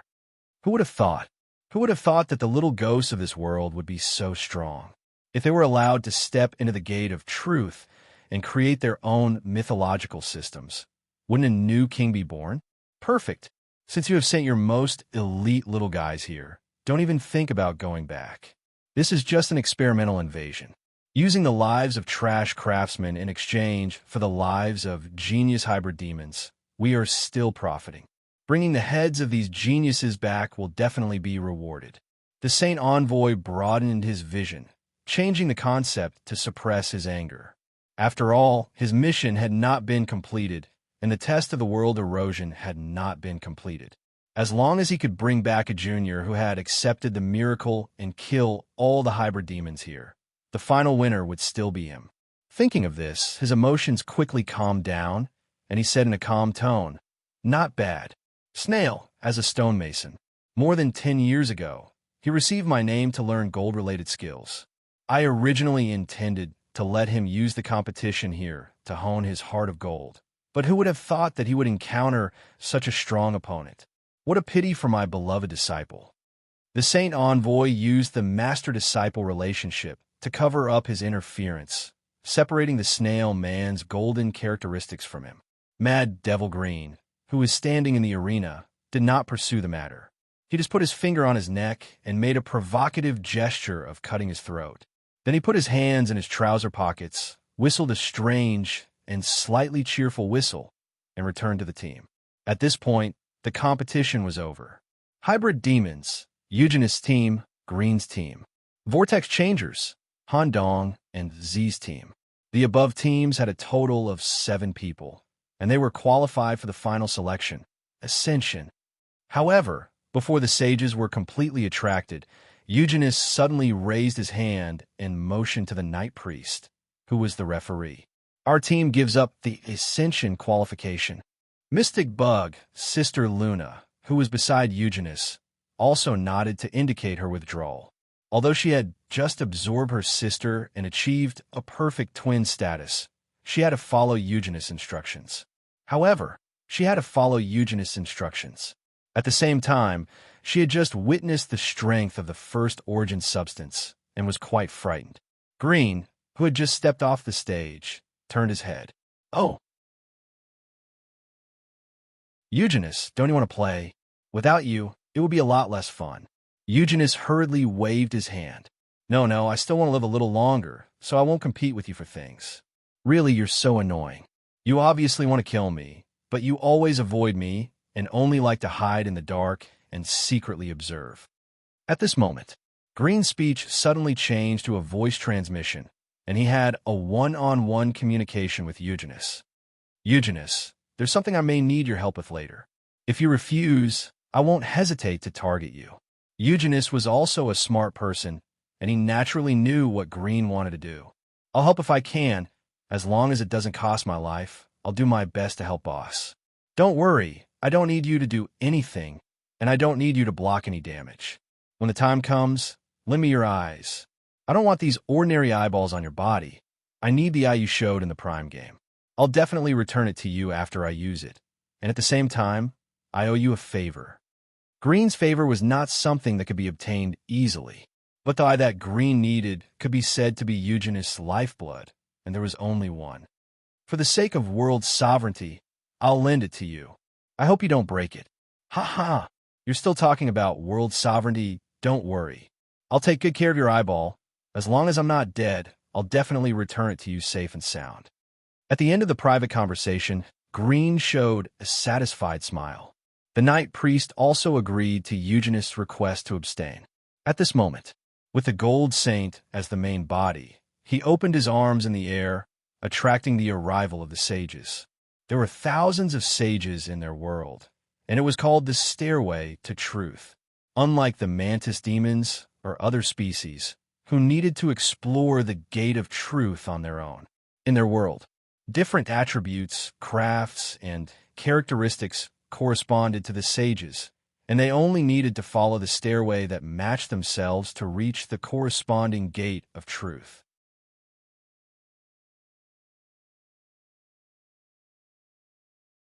Chapter 1108. The Golden Messenger, Fey Ruintimus, used his connection with the world of the saint level. He attracted a saint whose attributes were related to the vortex. The top of the vortex miracle that corresponded to the city of London, where the unowned divinity resided. When an individual stepped into the saint level, their attributes would also undergo a certain change. Ascending the saint level was equivalent to a process of testing and adaptation. When an individual stepped on the stairs and successfully reached the top, it meant that the physical body had the conditions to accept and integrate the divinity and construct the corresponding mythological system. Such a saint level was like someone had paved the way in advance. As long as one followed the path, one would reach the corresponding level. This method might be able to create more individuals who could touch the truth, but it felt like something was missing. Buzz! An orange-colored vortex portal formed in the middle of the lake. At the same time, some sweat dripped from the Golden Messenger's forehead. Apparently, attracting a saint level had put a heavy burden on his body. However, the corner of his mouth curled up inexplicably, as if the saint level he attracted was different. This temporary entrance will lead you to the lowest level of the Vortex Saint level. You only need to climb the stairs and move toward the highest point. The first one to touch the miracle and complete the acceptance of the divinity. The gate of truth will also be opened for you. You will complete your own mythological structure with the help of the divinity and rise to a new height. The golden messenger seemed to welcome the group of people who had advanced. In fact, under the golden mask was a ferocious face. Your world is so boring. Someone actually created such a road to lead you to the truth. Due to my father's arrangement, I will play with you. Grimm left a sarcastic remark. He did not intend to rest at all. He led his team and walked toward the portal. Seeing that Grimm was about to move, Han Dong immediately called his teammate, Z, and quickly followed. Before stepping into the portal, Han Dong did not forget to make an okay gesture to Black Goat Sally to reassure her. It seemed that he was determined to win the final selection. Before Han Dong went to the saint level, Sally's consciousness quickly transmitted a message to him. You have seen Grimm's strength. He is an abyss, and his body has the direct bloodline of madness.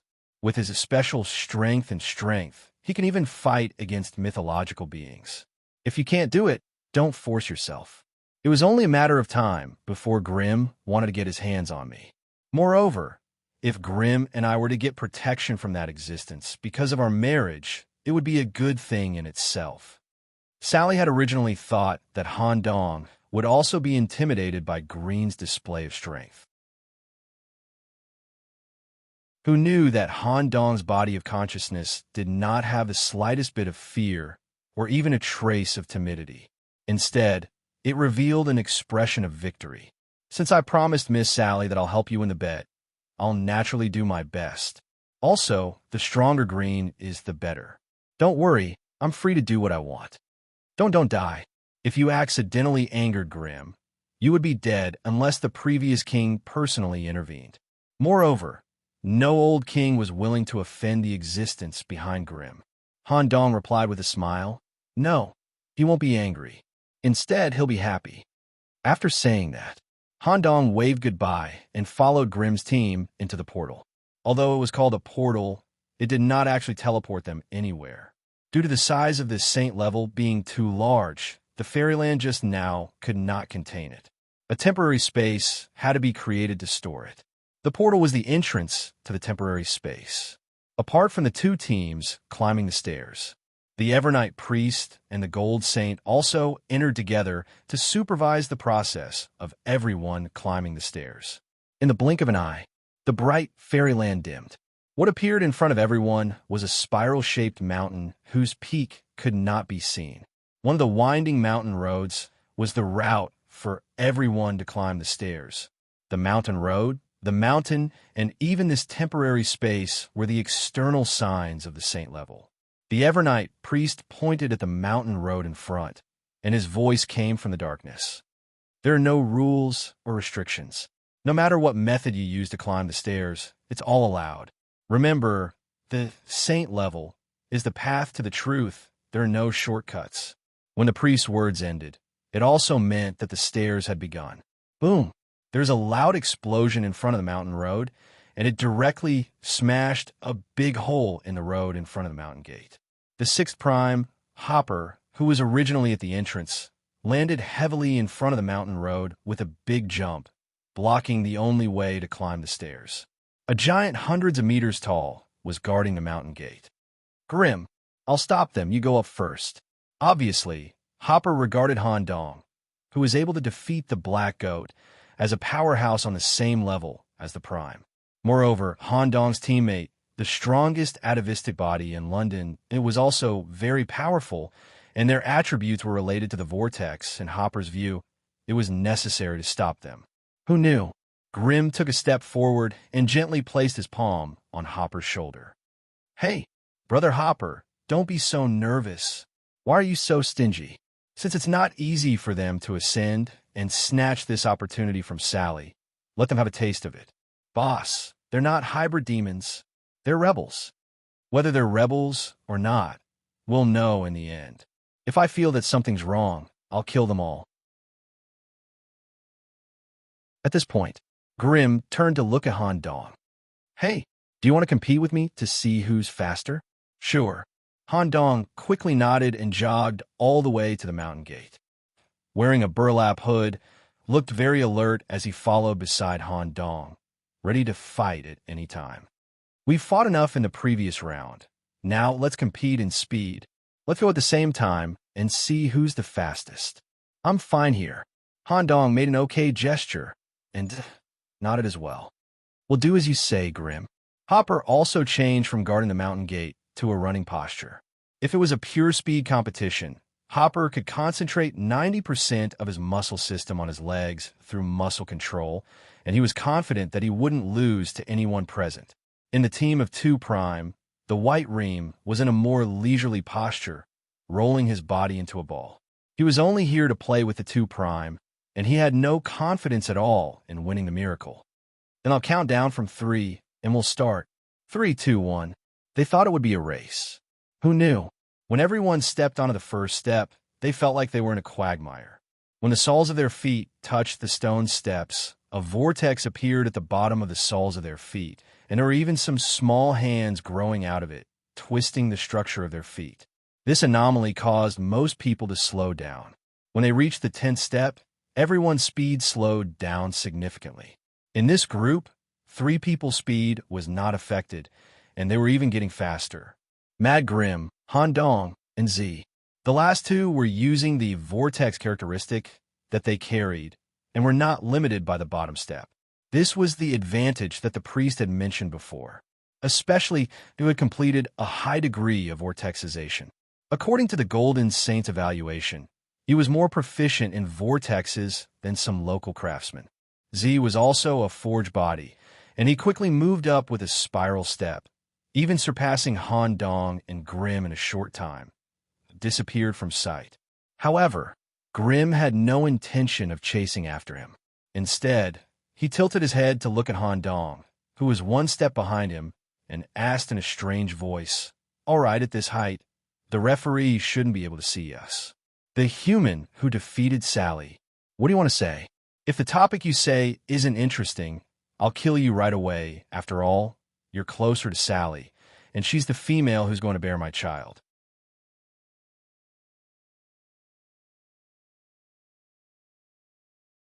Chapter 11:09.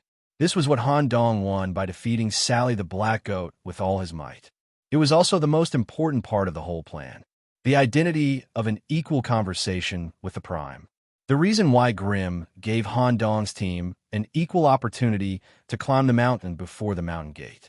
It was because Han Dong had sent him a private message in advance, saying that he had a very interesting matter to discuss with him.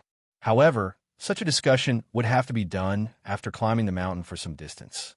They needed to avoid the saint and the night priest whose position was unknown. Since Han Dong defeated Sally the Black Goat head-on, Grim accepted this proposal out of his interest in him. However, there was only one chance given to Han Dong. If the proposal was meaningless, or if there was a deliberate intention behind it, Glenn would not mind killing him directly. Wait, this place is only out of sight. It's not absolutely safe. If the Night Priest position is also biased towards that side, he should be able to observe our conversation at any time with the help of the darkness and even the shadows around us. The same may also be secretly observing our every move. You should have a safer place for us to talk, right? Han Dong emphasized the word place as if he was referring to a specific place. Grim revealed an evil smile and looked at Han Dong with interest. You are a bit interesting. Are you really not afraid of death? If you go to that place, and I'm not interested in what you say, you won't have any chance of survival. You'll be interested. After saying that, Han Dong pretended to have a conflict with Grim. His whole body emitted a strong blood aura. His right arm turned into a horrifying blood dog and bit at Grim's head. Grim revealed a smile. Under his messy hair, the pupil hole on the surface of his eyeball rapidly enlarged.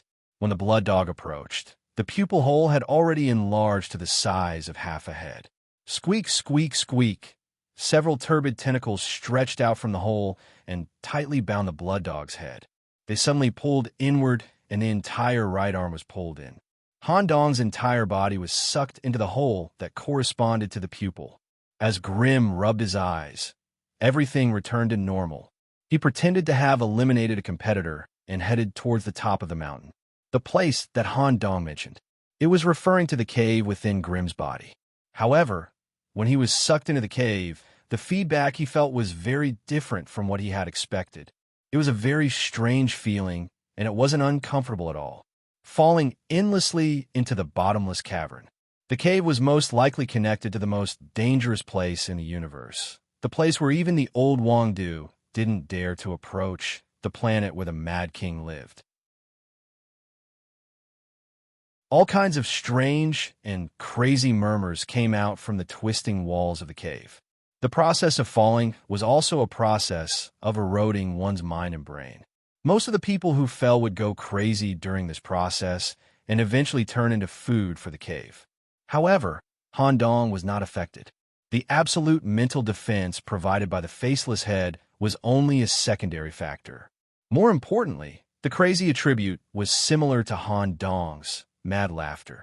The crazy murmurs that came from all directions made Han Dong feel very close to them, so he wouldn't get lost in it. Moreover, if Han Dong didn't prepare to laugh in advance, he would have laughed out loud during the falling process. At this moment, Han Dong noticed a fork. Whoosh! Tentacle lover. A large number of tentacles grew out from Han Dong's arms and pulled Han Dong over. The fork corresponded to an ordinary cave that was only 10 meters deep, just enough to be a place for conversation. When Han Dong reached the deepest part of the cave, the turbid tentacles between the cave walls detached themselves and wriggled to gather in front of Han Dong, gathering into the appearance of Mad Devil Grimm. Perhaps it was because he was in the cave, under the crazy blessing. Grimm's image was somewhat different from the outside world. Messy hair fell on his shoulder blades. 2 arms full of black nails, slightly longer than normal arms, hung down to his knees. Slightly hunched and leaning forward, the overall posture was quite strange. Oh, that's rare. You're only equivalent to a mature hybrid demon, but you're not affected by the madness. Is it your head? No. Even if you're the inheritor of the Gray Uncle, it's impossible to completely resist the madness. It seems that you're quite interesting. Tell me, what do you want to talk to me about? He didn't know why, although the young man in front of him had a close relationship with the woman Grimm wanted. However, when this series of special situations that he had never seen before appeared, especially when Han Dong was able to fully adapt to the crazy cave, Grimm was very interested, even more so than having children with Sally to a certain extent. After all, even between the prime substance body, except for the second prime substance that was not affected by the madness, the others would more or less be crazily devoured over time. And Grimm could know through some kind of authority that although Han Dong was involved with the vortex, he did not have any rebellious thoughts and belonged to the hybrid demon cube. Han Dong took a deep breath and said faintly, "I want to cooperate with you, Grimm, to win the maximum victory of the London game." Oh, maximum victory. Have you understood the nature of this game? At first, I had some doubts and didn't quite understand some of the details. For example, the whereabouts of the old kings of London, how the priests successfully rebelled and obtained the land deeds, and why the old kings didn't personally suppress the rebellion. But with the progress of the game, your arrival, and some of the attitude and performance of the Evernight priest, I can roughly guess the nature of this game. You're quite smart. Just tell me, how big can a maximum victory be? Don't give me some details, just tell me what you want to do. Kill the Golden Saint head-on. When Han Dong said this sentence, there was no hesitation or evasion in his eyes. Grimm revealed a strange smile. His mouth was twice its usual size. Oh, you're actually that confident? It seems that when you dealt with Sally, you didn't show your real trump card. However, just in case, I'll remind you a little. This is an existence comparable to a mythical being. Although I have the confidence to confront him head-on, it's still too difficult to kill a mythical being. My original plan was to fight with this guy. It's best if I can directly send him back to his world. I didn't think of killing him.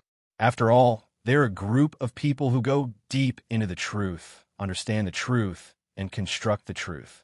Their survival is no longer based on the material foundation, but they exist by relying on the truth. Therefore, the weakness of the blacksmith's heart can't be found on this saint. If you want to completely kill him, you'll have to pay a great price. Well, as long as Brother Grimm can confront him head-on, I have a way to kill him. It's up to you. Grimm shook his head helplessly. The arm hanging between his knees swayed along with it. Don't be like this. You're making me embarrassed.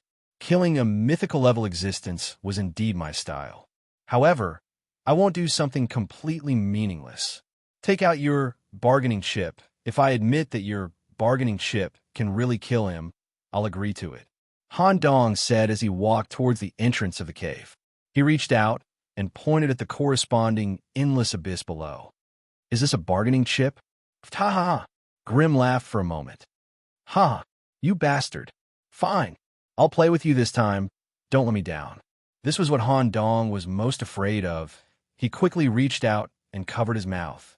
He couldn't laugh now. He had to wait until the end. Han Dong tried to speak in a normal tone.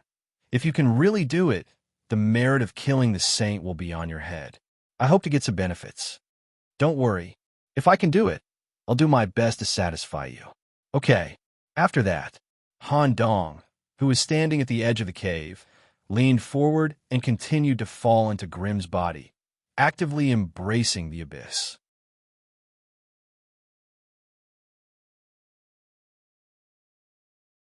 Chapter 11:10. In front of the saint-ranked mountain gate, the Evernight priest maintained his umbrella posture and stood upright. He had not made any movements since he arrived at the foot of the mountain. On the other hand, the gold saint was a little restless. Firstly, it was because of the destruction of the blacksmiths in the competition, which affected his state of mind. Secondly, the saint rank that he had attracted had some private changes and was planning to kill Grimm. Father Lysos, these transformers that you have trained are not bad.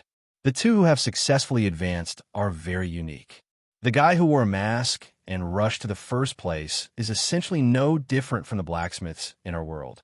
If he can persist until the end and come into contact with a miracle, there's a high probability that he will become a qualified one.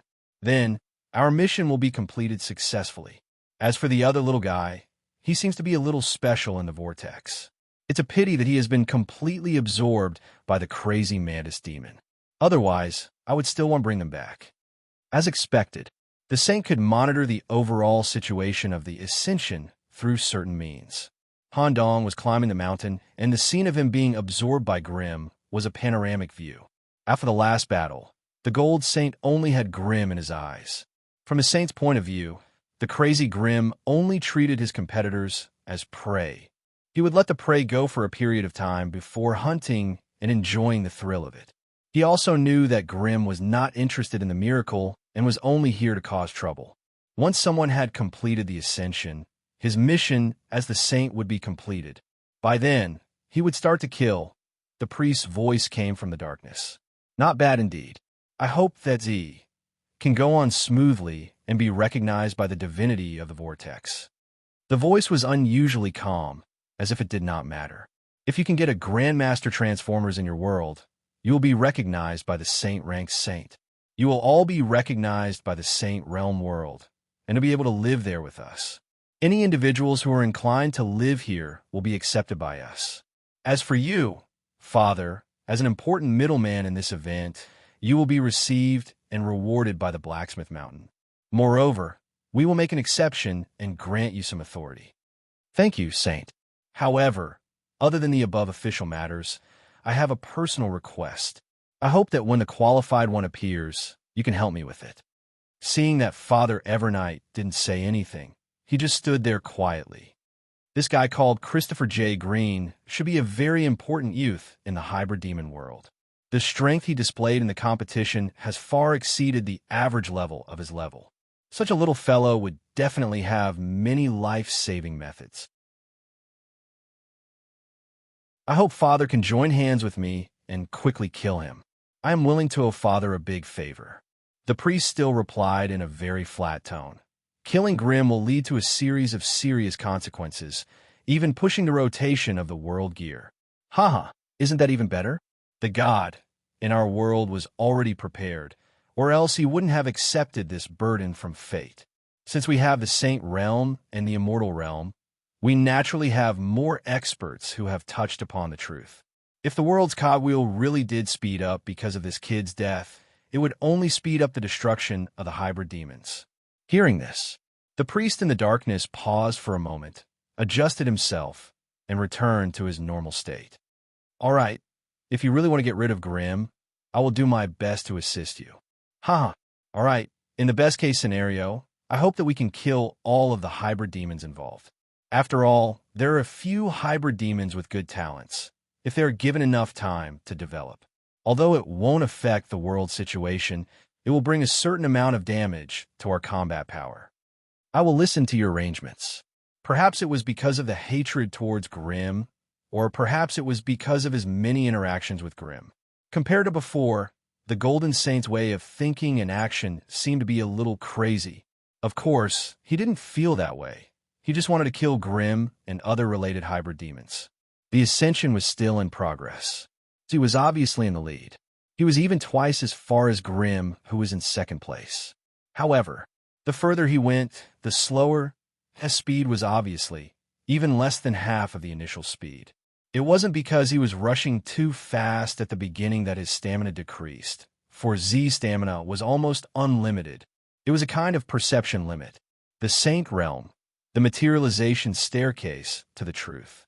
Although it helped the individual to clear the path forward, it couldn't spoil things by excessive enthusiasm. The individual also needed to gain enough perception during the ascension. Only when they reached the basic requirement of touching the truth could they wait to reach the peak. Obviously, he had not reached the final stage of atavism. He needed to slowly achieve transformation and progress in the latter part of the ascension process. Every time he stepped on a step, his body would be distorted to a certain extent. About 2 hours passed. As two legs had become cone-shaped meat piles, his speed was almost the same as a normal climber's. At the same time, about 200 meters below him, he could vaguely see a figure. Grimm, who was originally a long distance away from him, had appeared. Moreover, he appeared to be unusually relaxed. His hands were behind his head, and he was whistling an unusually crazy tune. He walked up with a leisurely jog posture. Another half an hour passed. Z, who was deeply immersed in perception, suddenly came back to his senses. An extremely exaggerated smiling face had appeared beside him. His forehead, temples, and his entire back were all covered in cold sweat. He wanted to throw out a punch, but he relied on his survival instinct to retract his fist. Z was still very clear that once he threw out a punch, he would undoubtedly die. Nicholas's teammate, right? It seems that you haven't completely passed the late stage of atavism. Otherwise, I really can't catch up with you. Don't be afraid, I won't kill you. Also, don't worry, I'm not interested in the so-called miracles and the divinity in them. I just want to go up first and see what the peak of this bullsh *T saint level is like, why it can be connected to the gate of truth. At the same time, I also need to be the first to touch the statue to complete a bet. Don't worry. Follow your pace and slowly come up. At that time, I'll be the audience to see how you accommodate the divinity. Come on, I'm very optimistic about you.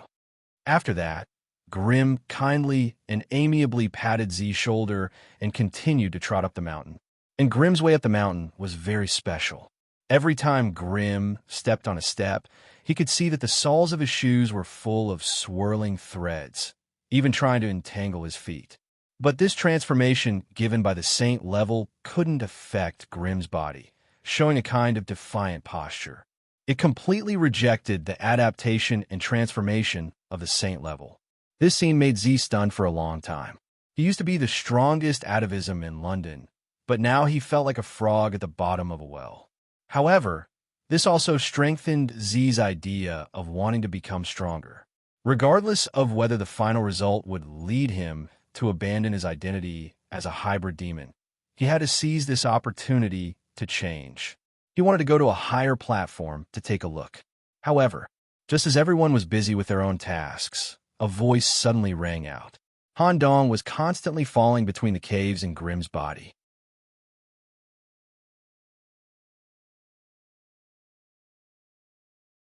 Chapter 1111. What was the essence of Mad Devil Grimm? What kind of life form was he? Perhaps only Grimm's biological father knew the answer to this question. Even some of the old kings or prime bodies who had a deeper relationship with Grimm did not know what Grimm was. Infinite regeneration, spatial transference, and inconceivable physical body traits were just external manifestations that outsiders could see.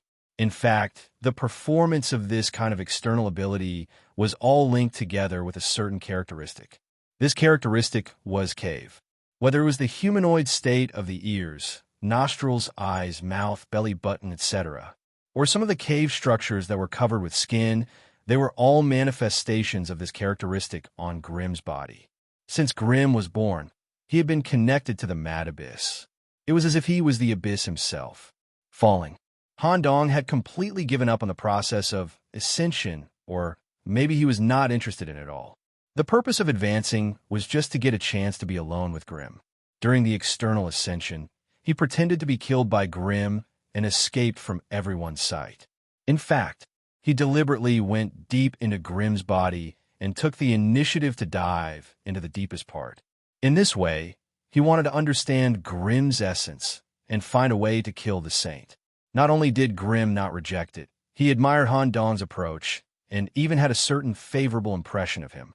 After all, this was also a first for Grimm. Grimm's body was extremely deadly in the eyes of any mantis demons of the same level, not to mention Han Dong, who took the initiative to dive into it. Other mantis demons would feel uncomfortable even when they were close to Grimm, not to mention the bloodline and crazy personality. Just looking at Grimm would make one feel as if they were staring into the abyss. Even among prime bodies who were closer to each other, between everyone and Grimm, there was only some intersection of interests. No one dared to really get close to him. Han Dong was the first person of the same level who took the initiative to go deep into him. This was also the main reason why Grimm was in a good mood, humming a tune during the ascension and even treating nicely. Buzz, buzz, buzz. The sound of the wind was mixed with all kinds of crazy whispers, and the deeper he fell, the more intense it became. Han Dong sometimes felt like he was in a crazy banquet, surrounded by distorted dancers, expressing their crazy emotions through dancing. Sometimes he felt like he was in a crowded church, reciting some kind of crazy oath with the believers around him. Sometimes he felt like he was sitting in front of a dining table, eating murky tentacle food with a group of lunatics. Nicholas, don't drag me into this if you can't figure it out. If this was really the crazy abyss, then the bottom might correspond to that existence's planet palace. For a hybrid demon like me, even if I called out his name once, I would be entangled forever, let alone look at such an existence. At that time, both of our consciousnesses will be completely distorted into a pile of mud, and death will become the most extravagant begging. Count, don't panic. Didn't you notice that while we were falling, although we could feel the emotions and scenes contained in the madness, we were essentially unaffected? Furthermore, the madness here didn't devour me. Instead, it was welcoming me. If I want to reach an equal cooperation with Green, I can only do this. If it's only on the surface, this madman can go back on his words at any time and directly kill me, or use me as a meat shield during the cooperation. Not to mention, to solve the problem of Miss Sally's bet and to maximize the victory. Count said, the corresponding thing below is worse than death. Count, why don't we make a bet? If the thing below is what you're worried about, then I lose. I should be able to survive with my head and identity as an emissary. At that time, you'll have full ownership of my body. If there is no danger below, then I win. In the next action, Count, you need to cooperate with me. Even if I ask you to do something with a high risk of death, you have to do it. Want to bet? Bet. As soon as he heard that Han Dong lost, the ownership of the body would belong to him. How could he give up such a good opportunity? Even if he lost, he would just be used to sell his life. Count was still very clear in his heart that the reason why Han Dong kept his consciousness was that he needed him at some time, and would never let him die at will. Then don't talk nonsense. I guess we're about to reach the bottom. Suddenly, the whispers that echoed in his ears all disappeared, and the crazy pressure completely disappeared. Han Dong quickly adjusted his falling posture. When he tried to grow the crowman's bone wings to slow down his falling speed, he found that an invisible force of the abyss was absolutely restricting flight. At the same time, the surrounding walls also became extremely smooth, and the tentacles no longer existed. Han Dong wanted to extend his tentacles to slow himself down by sticking them to the wall, but he was stopped by a wall. But he found that the wall was extremely smooth, and, at the same time, it exuded a repulsive force that prevented him from sticking. So Han Dong couldn't slow down his falling speed no matter what. In addition, Han Dong also noticed something. The originally very open, abyss-like cave was now rapidly shrinking. The overall structure was similar to a funnel structure. A door? When the cave shrank to a certain extent, Han Dong looked down and found a stone door. The width of the deepest cave was only the size of the stone door. Han Dong, who was falling along the smooth wall, was about to collide with the stone door. Click! The stone door opened by itself. As Han Dong fell at high speed, he felt a sense of reversal of space. Falling seemed to have become a horizontal door, a feeling similar to the game Portal. The overall speed was also slowed down by the rotation of space. In the blink of an eye, he was standing at the bottom of a cylindrical tower building. There was no mad king here that Count was worried about, nor did he come to a planet. It was just a huge stone chamber, which seemed to belong to Grimm's body hub. There were a large number of doors here, hundreds and thousands at a glance. However, some of the stone doors were different in style, color, and material. The stone door that Han Dong had just fallen in was engraved with an eye icon. After all, Han Dong was absorbed through Grimm's eye. The other stone doors here were engraved with ear, finger, mouth, and even a door with a pattern similar to a chrysanthemum on the surface. The doors that represented the structure of the outer cave were all made of white stone. In addition, there were some doors made of black stone. The surface was engraved with heart, brain, and other important organ patterns, which seemed to lead to the important areas of Grimm's body, in the form of human organs under the anthropomorphic state. There were also some gray doors that seemed to correspond to the garbage area, the spoils area, and the treasures area.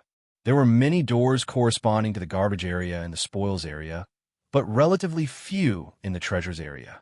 In the corresponding cave, there were piles of enemies killed by Grimm, collected bones, treasures, and his own chaotic treasures were also stored there.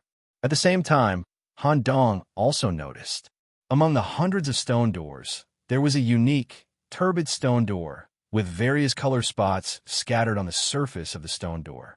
The surface was engraved with a group of dynamic wall paintings, a distorted chaotic group. It seemed to be the existence that Count was worried about. This stone door might really correspond to a passage that could lead to an extremely crazy planet. Han Dong, who was here, also understood Grimm's nature to a certain extent. Unbelievable, there is such a life form. This guy's nature is a living abyss.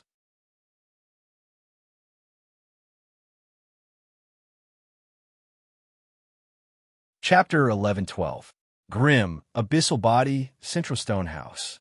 White door, black door, gray door, and the unique Chaos Stone Door. The Chaos Stone Door, which was similar to a chaotic flow, had a chaotic group engraved on its surface, although it was only an image engraved by some kind of technique. It was enough to make an ordinary knight go crazy in an instant, making the hybrid demons abandon all their current beliefs and dedicate themselves to madness. For some reason, Han Dong, who had just arrived, should have been cautious, but he walked straight towards the Chaos Stone Door. During this period, Han Dong could faintly hear a strange melody coming from inside the stone door, which was similar to a heavy but slightly joyful melody. When listening carefully, one could hear some strange notes that were not produced by human instruments. This kind of strange melody, which had long transcended instruments, was not only like an arm pulling Han Dong towards the stone door. It also induced Han Dong's brain nerves to touch and even open this chaos stone door. Some of the musical notes that had successfully infiltrated his brain and skull even turned into ticks with sharp heads and thin feet inside his skull, biting Han Dong's brain. For a moment, the disguise was completely removed. Han Dong revealed his original appearance. But Han Dong himself did not feel any discomfort, nor did he realize the danger. Instead, he enjoyed the spiritual pleasure of the foreign notes, accepted the invitation of a soloist, and tried to go to the crazy banquet behind the door. Just as Han Dong's arm was about to touch the stone door, slap! A slap landed heavily on Han Dong's head, and his whole body was directly slapped away. It was just a physical blow. The pain was secondary. The most important thing was that this slap had all the strange notes that crowded Han Dong's brain and body. This door can't be touched, or you'll be gone. The one who rescued Han Dong with a slap was Mad Devil Grim. It was similar to Han Dong's ability to construct a management clone that was exactly the same as the main body in the space of the faceless skull. In the abyssal space in Grim's body, he could also separate an identical management clone. When the main consciousness was concentrated in the body, the management clone here would become as powerful as the main body. The clone was used to manage the affairs here, tidying up, taking props, or eliminating some outsiders who accidentally broke in. Currently, Grim stared at the Chaos Stone Gate with a serious expression. He took out a sponge, chains, hybrid demon skin, and wooden planks to reinforce the stone door. It seemed like he couldn't completely control this door. Or rather, the door had appeared in his body out of his own volition. Thank you, Han Dong, who was sent flying by the slap and landed on the edge of the battlefield, immediately expressed his gratitude. Recalling the situation where he was affected by the strange melody, sweat dripped from his forehead. He even felt a rare sense of fear in his heart. Han Dong had never seen mad laughter, and the skull's defensive line failed to work. Grim seemed to have noticed Han Dong's surprise and thought. He explained simply, "There's no need to be so surprised. It's normal for your mental defenses to be ineffective. After all, what you're hearing is the solo of some superior being. He is also my father's favorite and only court musician. The music that he was involved in had touched upon the origin of the universe. On the path of pursuing music, he turned his body and soul into notes that could not be captured. Only the music that he played could help my father control his emotions. Otherwise, more than half of the world we live in would be in a state of chaos because of my father's agitation. If you can resist this kind of music now, this game of London will be no fun, and I will be but an ant before you. So, there's no need to doubt anything. You're just weak." Music played by the old king? A court musician. It seemed that there was a passage in Grim's body that led to endless madness. Grim looked at Han Dong's body with interest. "You're the first outsider to come to the center of my body without being affected. Sure enough, there's a smell on you, a smell that belongs to pure madness. It should be this characteristic that allowed you to adapt to my cave." As he said, Grim came to Han Dong's side in a flash and put his slender arm with black nails on Han Dong's shoulder. This scene was somehow familiar, as if Han Dong's shoulder had an inexplicable magnetism. Han Dong did not have any disgust, and from Grim's words and actions, he felt an emotion that was common to all living beings: loneliness. Since Grim was born with the unique abyssal body, even in the berserk realm, there was no individual who could understand him. The only ones who accompanied Grim as he grew were the stinky, rotten, and non-self-thinking Shigai insectoids. Once in the original game, he found an existence of the same level who could understand him. Unfortunately, the other party showed resistance and disgust towards madness, and was extremely repulsed by Grim's existence. He did not expect to meet such an interesting guy in the London game that he accidentally participated in. After a little rest, Han Dong removed the remnants of the notes in his head and immediately asked, "How's the climbing situation? How far have you reached?" "I've reached the top and leaned against the cliff to rest for a while." As for the miracle stone statue with divinity, it was set in the middle. I just touched it a little and reached the bet with Sally. Subjectively, I did not accept the divinity. I don't want this kind of garbage. The second one to climb up should be your teammate. He should be able to come up in about half an hour. As for that guy, Hope, he completely relied on brute force to reach the second half of the journey. I estimate that he should be able to come up in about 40 minutes. Han Dong nodded. We just need to confirm the progress of Z. According to his high compatibility with the vortex, he should be able to complete the fusion with the divinity. At that time, the Saint's mission will officially be over, and he will no longer be bound. Because of the resentment accumulated in his heart from the previous few games, he will definitely kill you first before leaving. Of course, this old guy has been wanting to do it for a long time, but he has been holding it in. I can't wait to shoot him. Grim stuck out his long tongue and licked his face. As a hand was placed on Han Dong's shoulder, their faces were very close to each other. His tongue also accidentally licked Han Dong's cheek. There was no saliva, just a feeling similar to the friction of withered leaves. By the way, how are you going to kill him? Have you found the answer? Han Dong pointed to the ground. If you don't mind, Grim, let's do it here. The answer is just as I guessed. It's in your body. Grim said with a smile. This is my central hub. This is my central area. Are you using my life as a stake? I just came to London to play the game. I don't want to risk my life. Even if the reward is great, it's not worth the risk. Han Dong quickly waved his left hand, indicating that Grim should not misunderstand. Then, he did something unimaginable. He stretched his fingernails and aimed at his neck. Whoosh! He directly cut off his head, which was extremely important to him, and handed it to Grim. Don't get me wrong. I'm not just using your life as a stake. I'm using both of our lives in exchange for the maximum victory of this London game. It's even greater than what the old kings expected. The madness in Han Dong's words struck a chord in Grim's heart. Ha ha! Interesting. I didn't expect there to be someone like you. Hey, do you have a similar energetic guy around you? Pull him over to get to know me? Yes, but it will take some time before he arrives in London. Okay, you must introduce him to me. Okay, I'll do as you say and go crazy for once.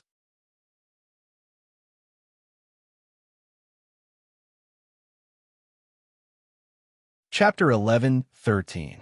There is still some time before the end of the climb. After reaching an in-depth cooperation with the first prime and getting Grim's permission, Han Dong began to make special modifications to the central cave, which would be the main battlefield. The peak of the Saint level. There was a feeling that he could reach out and touch the sky. Huge whirlpool-like clouds were stirring wantonly above his head. In the middle of the mountain peak, a completely distorted statue was kneeling. The ownerless divinity was stored in it, waiting for the arrival of the qualified. Grim showed a bored but somewhat excited expression, humming a little tune at the edge of the cliff. All this time, he had been dancing alone, and now there was finally someone to accompany him in his madness. Grim did not feel any repulsion at all as Han Dong carried out modifications and arrangements in his body. Half an hour passed, just as Grim had predicted. Z achieved a breakthrough while climbing the stairs. She climbed up the last step with an extremely twisted crawl. Not bad. I didn't expect you to be able to complete the breakthrough during the climb. Come on. The divinity is waiting for your acceptance. You should be able to succeed in your current state. Go quickly. Grim made an encouraging look. However, there was no need for Grim to say more. S mind was only thinking about touching the miracle. When he approached the miracle stone statue, the burlap hood split along with his entire brain, and his entire upper body turned into a whirlpool, directly swallowing the miracle stone statue in front of him into his body. At the same time, Z's consciousness was led into a space of consciousness, and in front of him stood a tall gate of truth. Z's consciousness was shown here as a dark luster with a tail, similar to the dark elves' dark inhabitants. However, in the position of his left chest corresponding to his heart, there was a deep whirlpool mark. The gate opened. A baby's arm that represented the truth stretched out from it, touching Z's body. Like data crushing, When the baby's finger touched the body, it could be dismantled in the form of data blocks. This dismantling process symbolized the stripping and abandonment of the hybrid demon's characteristics, leaving only a completely distorted heart suspended in the air. Immediately after, these arms of truth separated and crawled toward Z's heart, building a new body. It was a handsome uncle with stubble, black hair hanging in front of his whirlpool-like eyes. Now, Z, who existed with a new identity, would step into the other side of the door of truth and use the special divinity that had just been integrated to construct his own mythological system. His vision returned to reality. What everyone saw was Z swallowing the miracle statue in one breath and turning into a brand new vortex statue. It was different from the original statue. As time passed, the stone fragments on his body were falling off bit by bit. When all the stones fell off, it meant that Z had built his own myth on the other side of the door. He had risen to a whole new level and reappeared in the world as a grandmaster, mythical body. That's it? How boring. I thought that the gate of truth would descend in some form and be able to see the entire process of individual mythical structures. I've worked so hard to climb up here. What a trashy staircase. Glenn made an international gesture of friendship to express his dissatisfaction. At the same time, the seventh origin, Hope, had also relied on brute force to reach the peak. Throughout the entire process, he had rejected any saint-ranked modifications to his body. His appearance hadn't changed at all. Hopper, come here quickly. We might have to fight later. All right. Hopper wasn't afraid of anything, even though he knew in his heart who he might have to fight.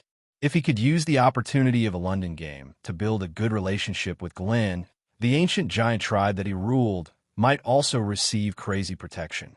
The abnormal situation still happened. According to the rules of Ascension, once someone reached the peak and accepted the unknown divinity, the final selection would end. Those who didn't accept the divinity would be rejected by the saint-ranked and would automatically leave the current independent space and return to the initial fairyland area. The winner would remain at the peak of the mountain and construct the myth in peace without anyone's interference. However, Glenn and Hopper were still not teleported away until two powerful auras descended on the Pythos area. The priest and the saint appeared on the side of the statue together. As expected of Father Lysos, the subordinates that you've trained actually succeeded and successfully ascended and accepted the divinity. Such a story would also be passed down as a legend in the saint-ranked world. In this way, my mission with you has come to an end. It will still take some time to accept the divinity. Next, let us proceed with the private matters that we've agreed on. The saint was wearing a golden mask and facing Glenn, who was in the middle of the cliff.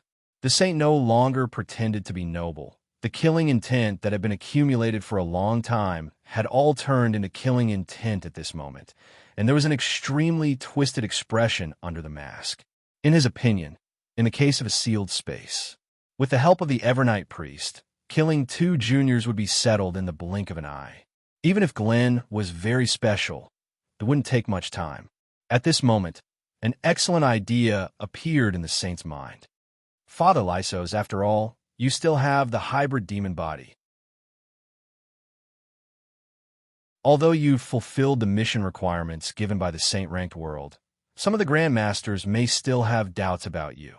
If you can personally kill such a talented hybrid demon and carry his head to the artisan mountain, you can also eliminate these unnecessary troubles along the way. I'll suppress them with gold, so I'll let you do it, Father. As soon as he finished speaking, whoosh, a stream of liquid, together with something that looked like brain residue, splashed out. These liquids were all shining with a golden luster. The umbrella that was originally held in the hands of the priest to create darkness had pierced through the golden saint's head. The dark aura turned into centipedes and continued to invade the saint's body. The latter's face was filled with shock and fear.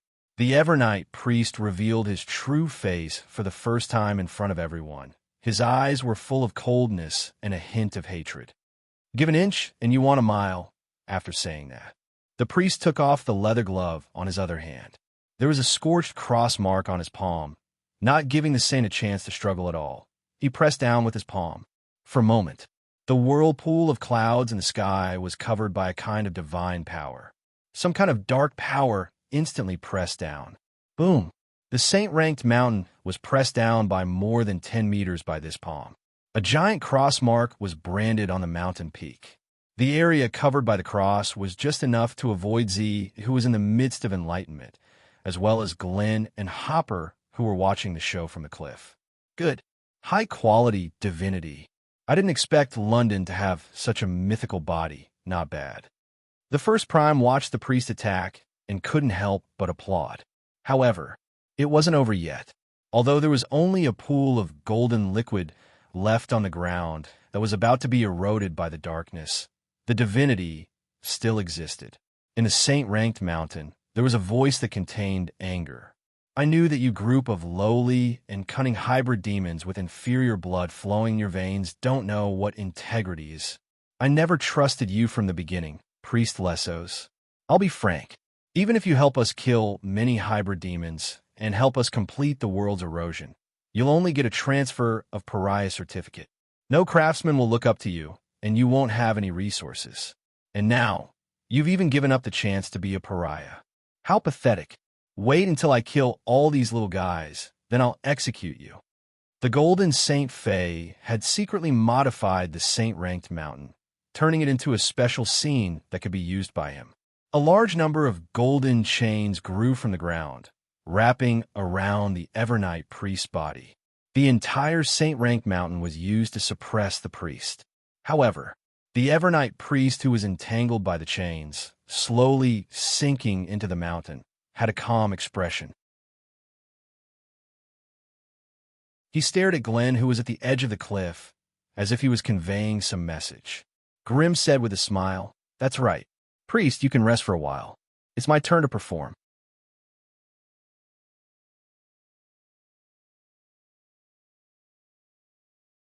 Chapter 11:14. The priest's position. Its importance was enough to affect the implementation of the entire plan. The reason why Han Dong only took the Golden Saint into consideration when he discussed the strategy with Grimm and did not consider the mythical priest. It was because the clues that Han Dong collected along the way, as well as the secret conversation with the priest during the selection, determined the priest's true position and the nature of the London game.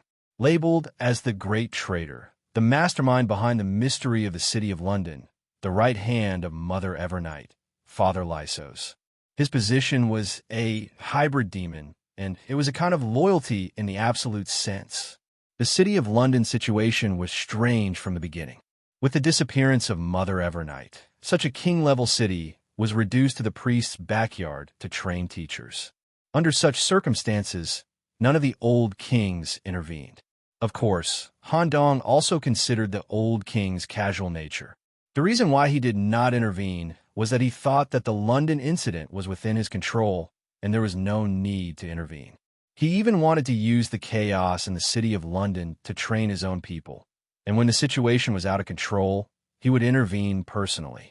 However, in the process of going deeper, Han Dong found that the incident was not so simple. In the hands of the priest, there was a large land deed, London. This was also the direct cause of the subsequent world invasion. As a lord, Han Dong knew the importance of a land deed. Losing the land deed was equivalent to losing the trust of the old kings. The value of the lord and his own hybrid demon would disappear, and there would be no meaning in living. This large land deed, that symbolized part of the world's sovereignty, was even more important. A lord who could be granted a large land deed was definitely a confidant of a superior existence. Han Dong even believed that Mother Evernight would keep the land deed in her body or hide it in a safer and more secretive place than her own palace. It was impossible for the Lord to be still alive and lose the land deed. Now, Mother Evernight was missing, and such an important land deed fell into the hands of the priest. Moreover, the priest's perfect posture and everything in and out of the City of London was fine, as if he could get the land deed effortlessly. The logic in this did not make sense at all. The only truth that Han Dong could think of that could make sense was that Mother Evernight gave the land deed to the priest. In other words, just like the name given to this event by the old kings, the London game. On the surface, it looked like a major event that involved the traitor of the world and the issue of sovereignty. In fact, it was just a game played by the old kings to cater to the invasion of the Destiny space. As for the Evernight priest, he played an irreplaceable role in this game, infiltrating the enemy as a double-sided spy. Only an absolutely loyal priest could do that. His mother knew, no matter what kind of conditions or temptations the other party offered, Father Lessos would never betray them. The priest's loyalty to London, his loyalty to his mother, and his loyalty to the world was unshakable. However, the priest was only an important bearing and pivot. The real protagonists of this game were the atavistic bodies sent by the old kings and the four important original bodies. Naturally, most of the bets were placed on Mad Devil Green. However, there was always an unstable factor hidden in this game.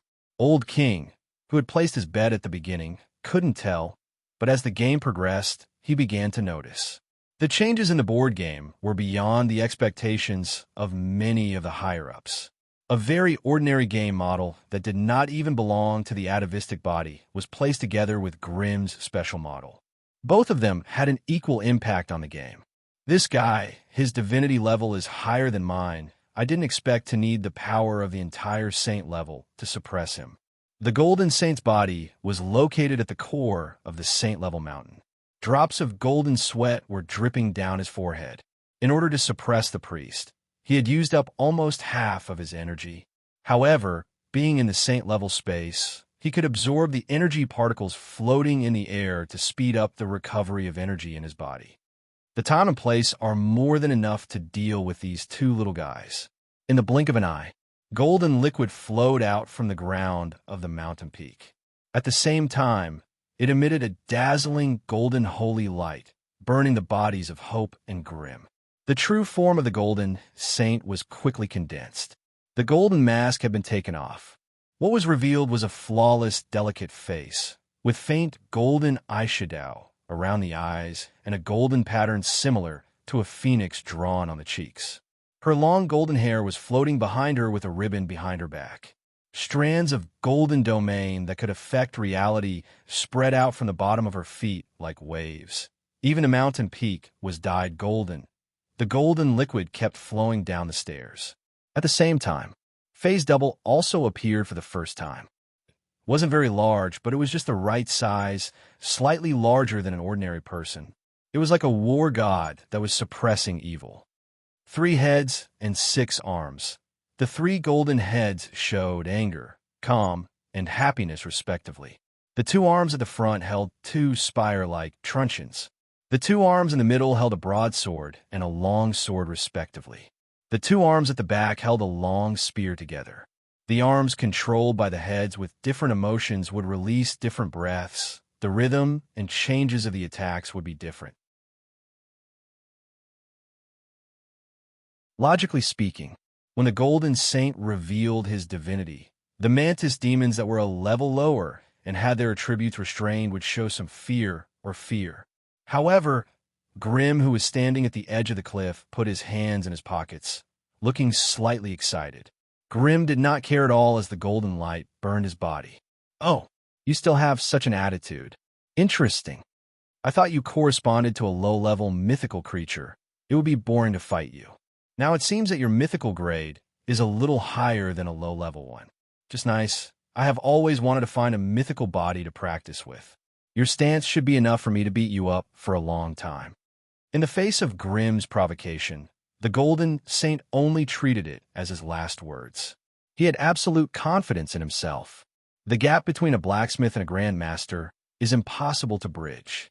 You're just a little thing that is stuck in front of the door of truth. Let me show you the power of divinity.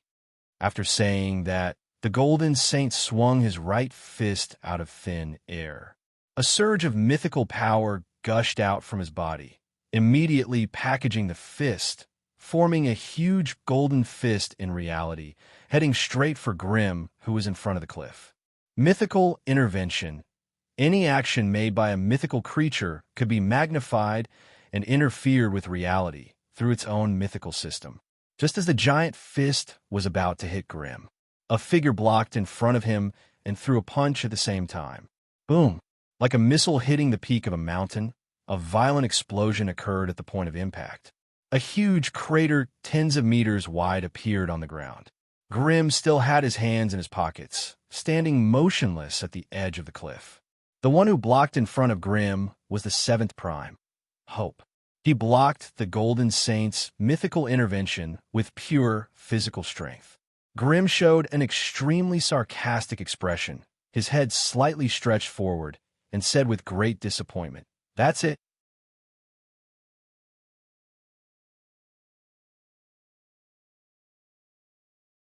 Chapter 11:15. It was not Grim who took the Saint's punch head-on. Naturally, he acted as if nothing had happened and even made a provocative expression. But Hopper's facial expression was not very pleasant. The giant golden fist, just now, was a move completely constructed by divinity. Only an individual who had completed the mythical structure could use this move. Although Hopper blocked it head-on with his pure physical body, his right fist was injured. Between the airtight muscle fibers, a golden liquid was slowly seeping through. Due to the difference in attributes and divinity, Hopper had to pay a great price to offset the golden liquid. The Golden Saint, Faye, revealed a smile that concealed his killing intent. Sizzle.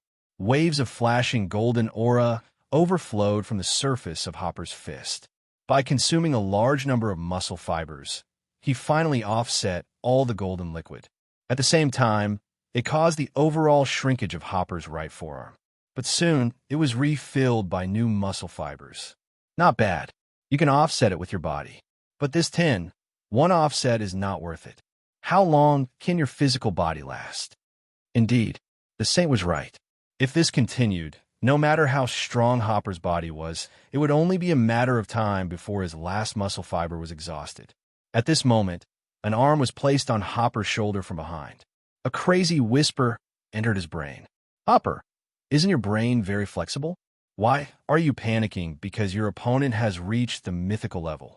In my eyes, now you are qualified to confront this guy who has only constructed a low-level mythical level. Also, don't forget one thing. The London game requires us to maintain a humanoid form within the rules. Now that someone else has taken the initiative to cause trouble, it is beyond the scope of the rules. There is no need to restrain yourself with a humanoid form. Do your best, right? This guy's real body and double seem to be able to fight separately. You choose one. We will fight separately. I will deal with the double. You deal with the real body." Hopper looked at the dazzling golden domain and made a difficult choice. At the same time, he asked a more negative question. "Brother Grimm, is there a point? We don't have the ability to construct a mythical level. The probability of killing him is very low, almost zero. Moreover, this is a world region, and there are energy particles that he can absorb floating in the air. He could use the environment to continuously replenish his energy, repair his body, and even strengthen his divinity." Hopper asked a reasonable question based on the actual situation. Grimm replied to Hopper with a disappointed expression. "You can't fight because you can't win? Hope, you're too constrained by the concept of victory. As expected, Nicholas is more interesting, Sai." Seeing this, Hopper immediately explained. "Big Brother Green, I just want you to consider whether you need to arrange other tactics. For example, if one of us manages to stall this guy, the other will think of a way to rescue Father Lessos. Only with the help of the Father's mythological system can we possibly kill the target. Or we can find a way to escape from here and return to the streets of London to seize the geographical advantage." Grimm shook his head and patted Hopper's shoulder. "Hopper, don't think too much. There's only one option left for us: defeat the target head-on. Come on, let's change the battlefield. Bring out your mount." All right. He had absolute faith in Grimm.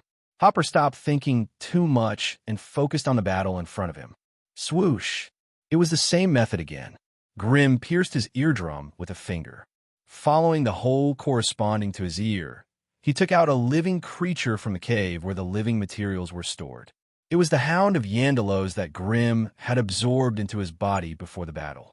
When the Hound of Yandalos appeared, even the golden emissaries were shocked and temporarily stopped their attack. Their eyes flashed with shock. They had never seen such a creature in their world. At the same time, Hopper spat out a ball of flesh from his mouth. The moment it touched the ground, a large number of fleshy threads immediately grew out from the surface of the ball of flesh. In just 3 seconds, the giant beast that Hopper was riding on was reconstructed. Hopper directly inserted his arm into the back of the giant beast's neck and grabbed the nerve lines between the spine to change to manual control mode. The two rode down the cliff together on their respective mounts. The giant beast was like an ape, jumping down quickly by relying on the protruding rock formations between the cliffs. Although the Hound of Yandalos was limited by the space here, it could still crush the dense space flow and achieve a short-distance jump. Their flickering bodies stepped on the cliffs and quickly descended. The two went in different directions. Naturally, they wanted to fight separately. In the meantime, Grim did not forget to taunt the Saint. This seemingly verbal taunt actually had a layer of madness in it. No matter who the opponent was, as long as they were related to Grim, they would more or less be eroded and influenced by his madness. Sir Saint, Hopper's fighting style is more unrestrained. Fighting with him will make me unable to fight freely. After some discussion, we decided to fight separately. I believe that with your confidence, even without a substitute, you should be able to defeat me, right? Grim's taunt also received a response from the Saint. Your words have no effect on me. Of course, I'm not stupid enough to only chase after one of you and let the other do as he pleases. Don't even think about using this opportunity to break Lyso's seal. This guy who violated the contract will be punished by the holy level in the end. Hearing the Saint's reply, Grim revealed a sinister smile. He knew that his words had succeeded. The Hound under him immediately sped up and went around an open cave in the middle of the mountainside. With a combination of high-speed running and short-distance teleportation, they soon arrived at the deepest part of the cave. There was a kind of green or that emitted a strong smell growing here. It did not seem to be a good place to fight. Grim did not have time to choose again. Drip, a drop of gold seeped through the rock layer at the top of the cave and immediately formed the body of the Saint. She floated in the air in a cross-legged posture. Her floating hair and ribbons formed a golden picture scroll similar to the sky waltzing wheel. A strong light filled the cave. You've chosen a very unsuitable place to fight, as she said. A golden arm dug out the oars between the walls and was quickly absorbed by the Saint, quickly replenishing her body's energy. Grim's face was full of indifference. Isn't this good? If you can use the oars here to recover quickly, I can beat you up for a while longer. Before she could finish her words, the Saint made a downward motion with her right hand. Mythological intervention, boom. The golden palm suddenly fell. Grim was directly crushed into a meat patty. The highly concentrated golden liquid also annihilated Grim's body in a short time. Even if the mythological system was used to erase it, in less than 3 seconds. Ouch, it hurts. On the wall of the cave, a pinky-sized hole was rapidly enlarged. Grim, who was covered in mucus, crawled out from the hole, at the same time leisurely stretched his body. However, this regeneration was obviously different from the previous ones. In the previous battles, Grim chose to use the holes of his opponent's body as a means of self-regeneration. But now, he chose to use the holes on the wall. Obviously, there were conditions for his regeneration. He could not create a hole on the Golden Saint's body. Perhaps it was related to domain radiation and divinity. However, this did not affect his regeneration. Grim, who was stretching his body, was punched directly in the face and was directly smashed into the wall. Before the smashed flesh on his side evaporated, a brand new Grim was reborn from a small hole at the top of the wall. His overall aura, appearance, and mental state did not change at all. The Golden Saint had been observing and thinking about Grim's characteristics for a long time. and now he could basically come to a conclusion. Holes. Your essence is these holes on your body. Grimm quickly put on a trembling and frightened expression, showing an expression of extreme fear. You found out my secrets so quickly. No, the holes in my body can't be entered casually.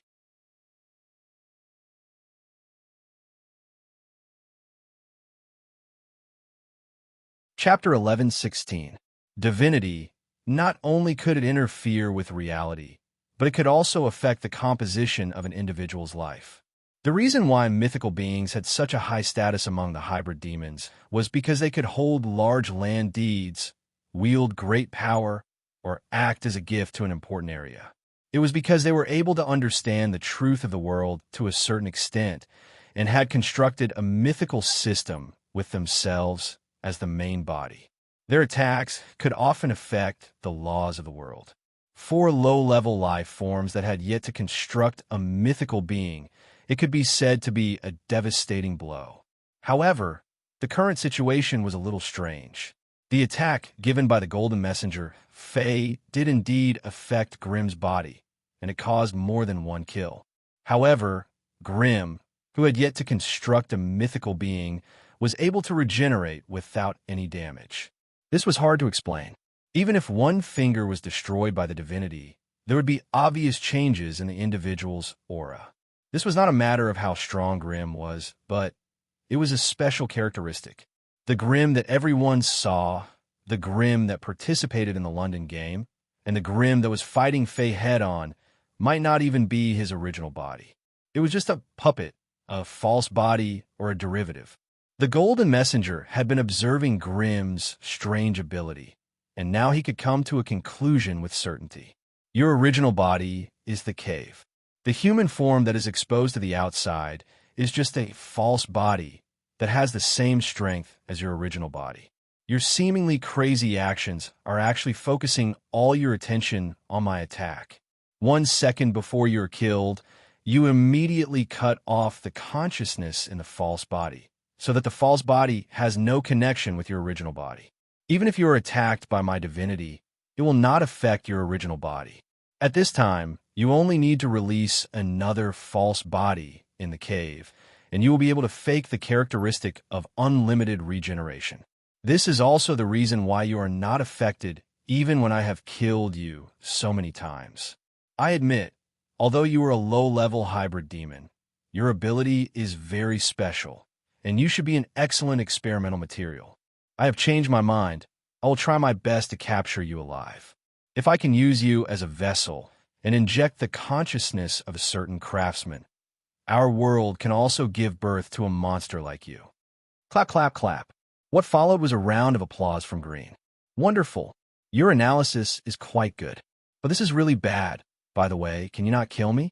Would you mind not coming into my cave? I am really scared.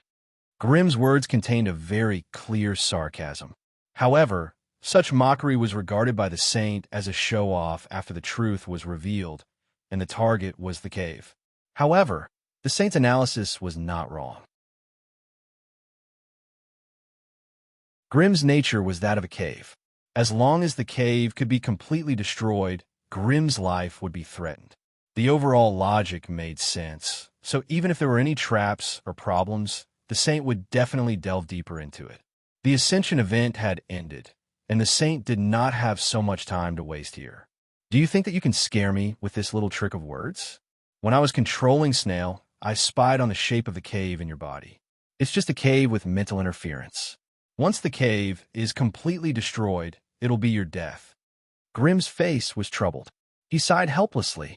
Sigh, since you want to enter the cave so badly, I'll reluctantly let you in. After saying that, Grimm took off his pants and exposed his dry buttocks to the saint. Even the saint, who was mentally prepared for this level of mockery, almost cursed it out loud. Let's see how long you can act tough for. A thought came to his mind. The saint, who was sitting cross-legged in midair, turned into a golden light and rushed forward. How noble was he? Naturally, he would not enter Grimm's body through the inferior cave. Even if this was just a show, the saint would not suffer such humiliation. The moment he got close to Grimm, his body turned into a stream of golden liquid with guiding properties. He instantly circled in front of Grim and entered through Grim's mouth. Gurgle, gurgle. Streams of golden liquid entered Grim's mouth. The high temperature made Grim cough violently. There was still steam coming out of his throat. Cough, cough. The back was open, but you didn't walk in. Instead, you came in from the front. You're really strong. However, this golden liquid is a little hot. If it came in through my buttocks, I wouldn't be able to stand it. All right. This is the first time I've gone crazy. If Father knew that I let a mythical creature enter my body, I'm afraid he would teach me a lesson. It's really dangerous. I hope you won't disappoint me, Nicholas. Grim's expression was unusually relaxed. In fact, his eyes had become serious. This was not a joke, letting a mythical creature enter the core area of his body. If he was not careful, his title as the #1 primordial substance would be handed over to someone else. His dance in the abyss of madness would not be able to continue. Grim reached out and touched a small hole in the ground. The hole in the ground was immediately assimilated into Grim's cave entrance. It became the size of a person. That's right, as long as it was within the range of Grim's domain. All the hole-like structures could be turned into a temporary abyss that was connected to Grim's essence. His body also quickly entered, because he was the master of the deep abyss cavern. Once he entered his own deep abyss cavern, he could freely teleport to different areas of the deep abyss cavern. Grim first arrived at the cave of false bodies. The saint's analysis was correct. The secret of Grim's unlimited regeneration was that he had a large number of false bodies. The cave he came to was similar to a regulated false body incubation room. The turbid tentacles were responsible for their own irregular meatballs. They monitored the growth of the meatballs and provided sufficient nutrients. There were hundreds and thousands of them. Once the false body in the outside world died, the matured irregular meatballs would change under the influence of Grim's consciousness and appear from any cave entrance in the outside world. They would pretend to be reborn. The meatballs looked the same, but there were differences in height. It was similar to the process of dismantling Iron Man's armor when he returned home. When Grim stepped into the cave of false bodies, several tentacles immediately attacked him, dismantling his body's outer shell and kneading him into an irregular meatball. For the next battle, Grim needed a body with high enough purity. He used a meatball that had been stored in the depths of the cave for a long time to be reborn. The length and curvature of the spine were increased by 30%. His arms drooped forward past his knees. His body exuded a strong, chaotic aura, and his messy hair was pulled by the wind. His body twitched slightly, and in a twisted posture, he went to another cave. Since he had the best body, he also needed the best equipment. In the treasure room, corresponding to the gray stone door. This was a collection of chaotic treasures that Grim had obtained since he was born. Most of them were rewards from various competitions. Old friend, I have to use you to kill the enemy again. Stepping on the stairs that were scattered with treasures, Grim took a smiling, chaotic treasure from the weapon rack at the top.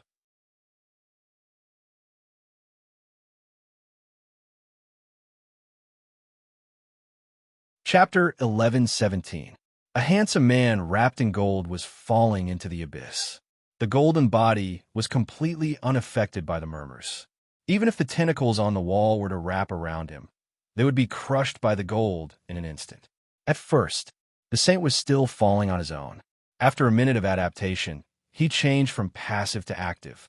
Using the flight granted by divinity, he accelerated to the bottom of the abyss. How strange! A living being can have such a structure. Even though he hated Grim to the core, he could not help but praise him when he saw the structure of the abyss in his body that was far beyond his knowledge. At the same time, the idea of capturing him alive deepened. In just 10 minutes, he arrived at the cone-shaped area. I'm finally here. When he entered through the stone door at the bottom of the cone-shaped cave, the falling turned into a horizontal movement. The saint instantly adapted to the spatial distortion and stood firmly at the stone door without taking an extra step. It took about an hour. Handan's transformation of the central cavern was complete. What appeared in front of the saint was an ancient castle with a complicated structure. As this stone door Structure could not be like this. No matter how complex the structure of the ancient castle was, there were still a large number of door structures. The aura of the ancient castle was completely different from the crazy abyss.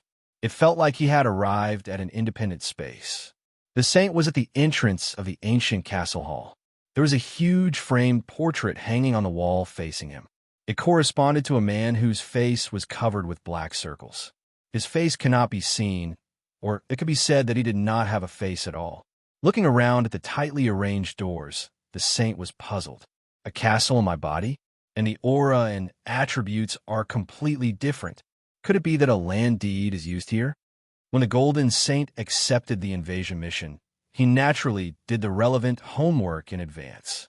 He was very clear that the hybrid demon world sovereignty was expressed in the form of a physical land deed and distributed to the hybrid demons with certain rights. As long as there was a land deed, it could form a unique space system. And there was a mobile land deed that was very interesting. It was a special land deed that was projected through a space factor that exceeded the limits of the world. I didn't expect there to be so many rewards here. The mobile land deed is a kind of sovereignty division technology that does not exist in our world. If I can decipher the land deed and obtain the relevant manufacturing method, I will become a meritorious servant and even receive the praise of the craftsman god. Considering the matter of the title deed, the saint temporarily withdrew the golden power that was continuously gathering in his palm. Just as the saint was considering what method to use to explore, the door in front of him suddenly opened. The interior corresponded to a passage that led to the depths of the castle. At the same time, there were strange scraping sounds coming from inside. It sounded like fingernails scratching the ground. Then, a young man with messy hair and a twisted body slowly walked out. Judging from his appearance, it was Grim. However, compared to before, his body was a little longer. The length and curvature of his spine had increased by 30%. He walked slowly with a hunched back and drooping arms. He was also holding a chaos weapon in his hand. The strange sound of fingernails scratching was made by the weapon. In the previous arena, the move that instantly killed Snail and the thing that the audience couldn't see clearly was this weapon. It was a reward from the champion of the original game. A half-finished equipment that was personally given to his son by the Chaos Mad Demon. Hopefully, Grim could one day complete this equipment with his own strength and turn it into his personal possession. Even now, Grim had only received recognition. He had only obtained the equipment's acknowledgement, but he was still a bit lacking in mastery over this strange weapon. Hey, be a little more obedient. After killing the enemy, I will give you the best part of his body to eat. Ouch, don't stab me. It hurts. Remember, you must be obedient later. This time, your opponent is a guy who has constructed a mythical creature. Although the mythical quality is not high, it is still very threatening. Grim's voice was constantly coming from inside, as if he was talking to something. Following that, there was a strong aura of madness. The strong aura combined with Grim's territory even formed a kind of virtual image that was hard to erase visually. It allowed the saint to catch a glimpse of arms with black fingernails and wriggling tentacles that rushed out like a tide. At this moment, the aura that Grim revealed was stronger than ever before. The saint hurriedly wiped his eyes with 2 fingers. Using gold powder to wash away the dirt in his eyes, he washed his eyes to erase the strange scene in front of him. At the same time, he saw Grim's body walking out and the strange weapon that was being dragged on the ground. What is this thing? Even the Gold Saint, who was a level higher, took a step back out of shock when he saw this strange weapon with his own eyes. It was not just the shape that was strange. More importantly, the aura that was emitted from the weapon made the saint feel a sense of danger, a danger that could threaten his mythical system. The thing that was being dragged on the ground was a living weapon that was about 3 meters long. Due to its similar shape, it was barely defined as a sword. The sword was made up of overlapping palms. There were at least 10 fingers on the surface of these palms. There were at least 3 slender black fingernails on the surface of each finger. At every moment, The palms, fingers, and fingernails were moving on their own, making sharp, scratching noises. But if one listened carefully, there seemed to be a regular rhythm among them.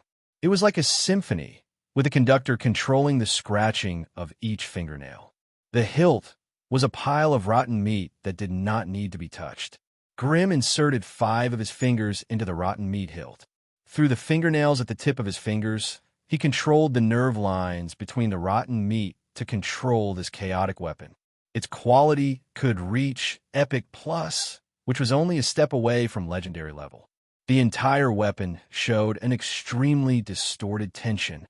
Just looking at it was enough to make people of the same level feel fear and want to avoid a battle. It was still in an incomplete state. Once it was completed, its strength would be unimaginable. Let's start the show, Ms. Nail, Miss Lyle. Okay, this time, Grimm was no longer talking to himself. Instead, he received a reply from the strange weapon. The palms, fingers, and fingernails that were overlapping on the sword slowly retreated from the middle, revealing a woman's head. It was a face with beautiful facial features, but her smiling mouth was stuffed with fingernails. After that, Grimm stuck out his tongue. He dragged the strange weapon, Miss Lyle, towards the gold saint.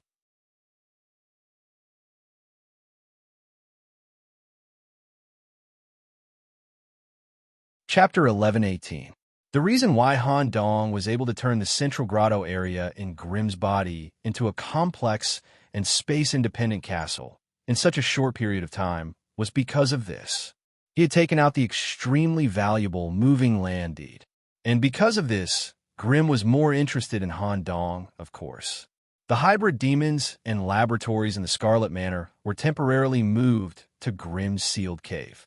Han Dong naturally would not allow a talent like Dr. Swollen to be involved in this mythical level battle. Even Han Dong himself was trying to avoid a direct confrontation with the Saint. It was more of a covert manipulation. Also, Yellow Robe, who had been hiding in Han Dong's manor since the start of the London game, also followed the hybrid demons in the transfer, quietly hiding in Grimm's cave, perfectly having no intention of interfering. Moreover, he was bound by extremely strict rules. Once he interfered in the London game, he would be suppressed by other superiors. Yellow Robe was not interested in the upcoming battle. He was more interested in Grimm's body. Taking advantage of this rare opportunity, he carefully wandered in Grimm's abyss, carefully observing this unique body structure. Grimm's birth was a miracle in the entire hybrid demon circle. Han Dong was currently sitting cross-legged in a stone house in the deepest part of the castle. Using the castle's multi-channel structure and spatial isolation method, the cave door was divided into different areas of the castle. This made the Saint unable to pry into the nature of the central area from the beginning and the difference in nature between the different stone doors, and also unable to notice the special stone door. Also, Han Dong deliberately created a castle that was completely different from the crazy abyss, mixing the aura of the Crowmen, the Blood Descendants, and the Ghouls, and scattered them in the castle.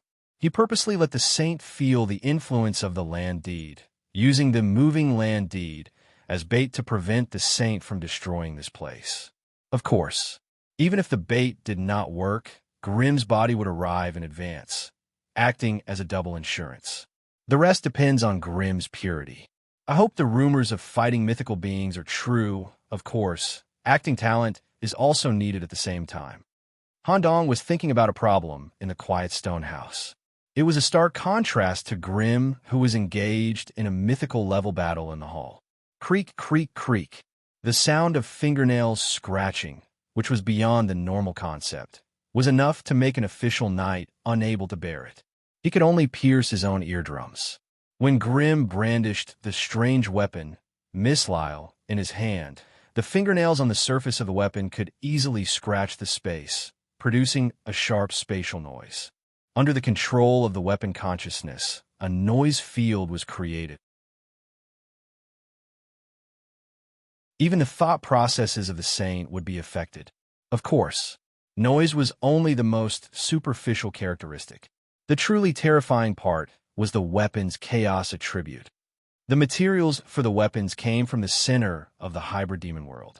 The black nails all had the chaos attribute. When attacking, they would use a disorderly frequency and energy pulse to display the chaos attribute attack. Chaos attribute can disrupt the rules. Based on the percentage of X%, the value of X is determined by the individual and the weapon, ignores the target's defense, and deals true damage. Currently, Green, who had leaped into the air, swung a heavy chop downwards. The slightly fearful Saint immediately used his arms to construct a golden wall to block the attack. The wall constructed with divinity might be able to block Grimm's physical attack, but it was not able to block the direct attack of this strange weapon. The fingernails that were constantly moving on the blade made a sliding cut, similar to the effect of a chainsaw. Ha! Lord Saint, can you block it? Tens of thousands of fingernails worked in concert. In a short period of time, the golden wall was cut open from the middle, revealing the shocked Golden Saint. It's so hard to be able to block Miss Lyle for such a long time. Go to hell. Previously, Grimm was holding the sword with one hand. The moment he broke the wall, Grimm immediately switched to using both hands. When his free left hand held the hilt of the sword, his control, strength, and mastery of the weapon were all enhanced. The palm, fingers, and the most important fingernails that made up the body of the sword were immediately arranged in a regular and compact manner. It formed a true black sword. The terrifying, smiling woman's head was suspended at the end of the sword. Speed shift, the change of rhythm during a fierce battle, was often a surprise attack. The black sword came down from top to bottom, just as it was about to cut open the defenseless Saint's body. Clang! An unusually loud sound of metal clashing was heard, accompanied by a strong wave of air that spread throughout the hall. The rampant sword energy, in the shape of fingernails, left many cut marks on the surrounding walls. Grimm's right hand, which was holding the sword, was completely torn off. His thumb was thrown into the air. It landed on the ground 2 meters behind the Saint. The blade stopped about 10 centimeters above the Saint's head. A golden object blocked the Saint's head. The surface of the object had a sky-dancing wheel pattern, like a shield that surrounded the Saint's body. What a pity if you were to encounter a grandmaster who specialized in other fields. Your attack just now might have caused a lot of damage. As a gold grandmaster, my field of expertise is defense. This golden wheel is a great masterpiece that I completed when I became a grandmaster.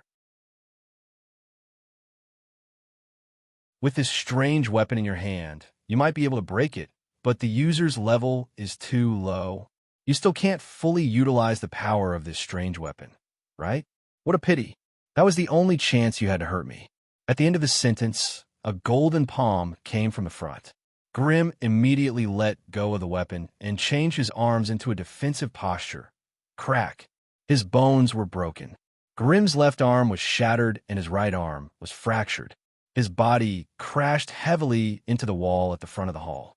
At the same time, the golden wall reassembled. The Saint was once again surrounded by it. Just as the Saint said, that was Grimm's only chance.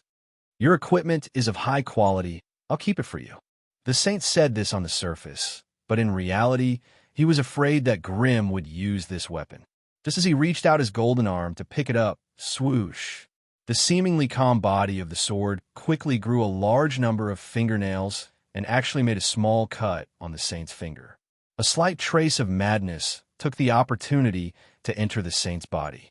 Just as the Saint was paying attention to his wound, the body of the sword began to disassemble itself. It disassembled into strange palms that were supported by fingers and returned to Grimm in the form of a heavy sword, in the form of a spatial rift. Damn it! The Saint was furious. However, Grimm had already dragged the heavy sword and escaped into the depths of the ancient castle through the passage he just came out of. Out of hatred for Grimm and the temporary title deed, the Saint turned into a golden light and chased after Grimm as fast as he could.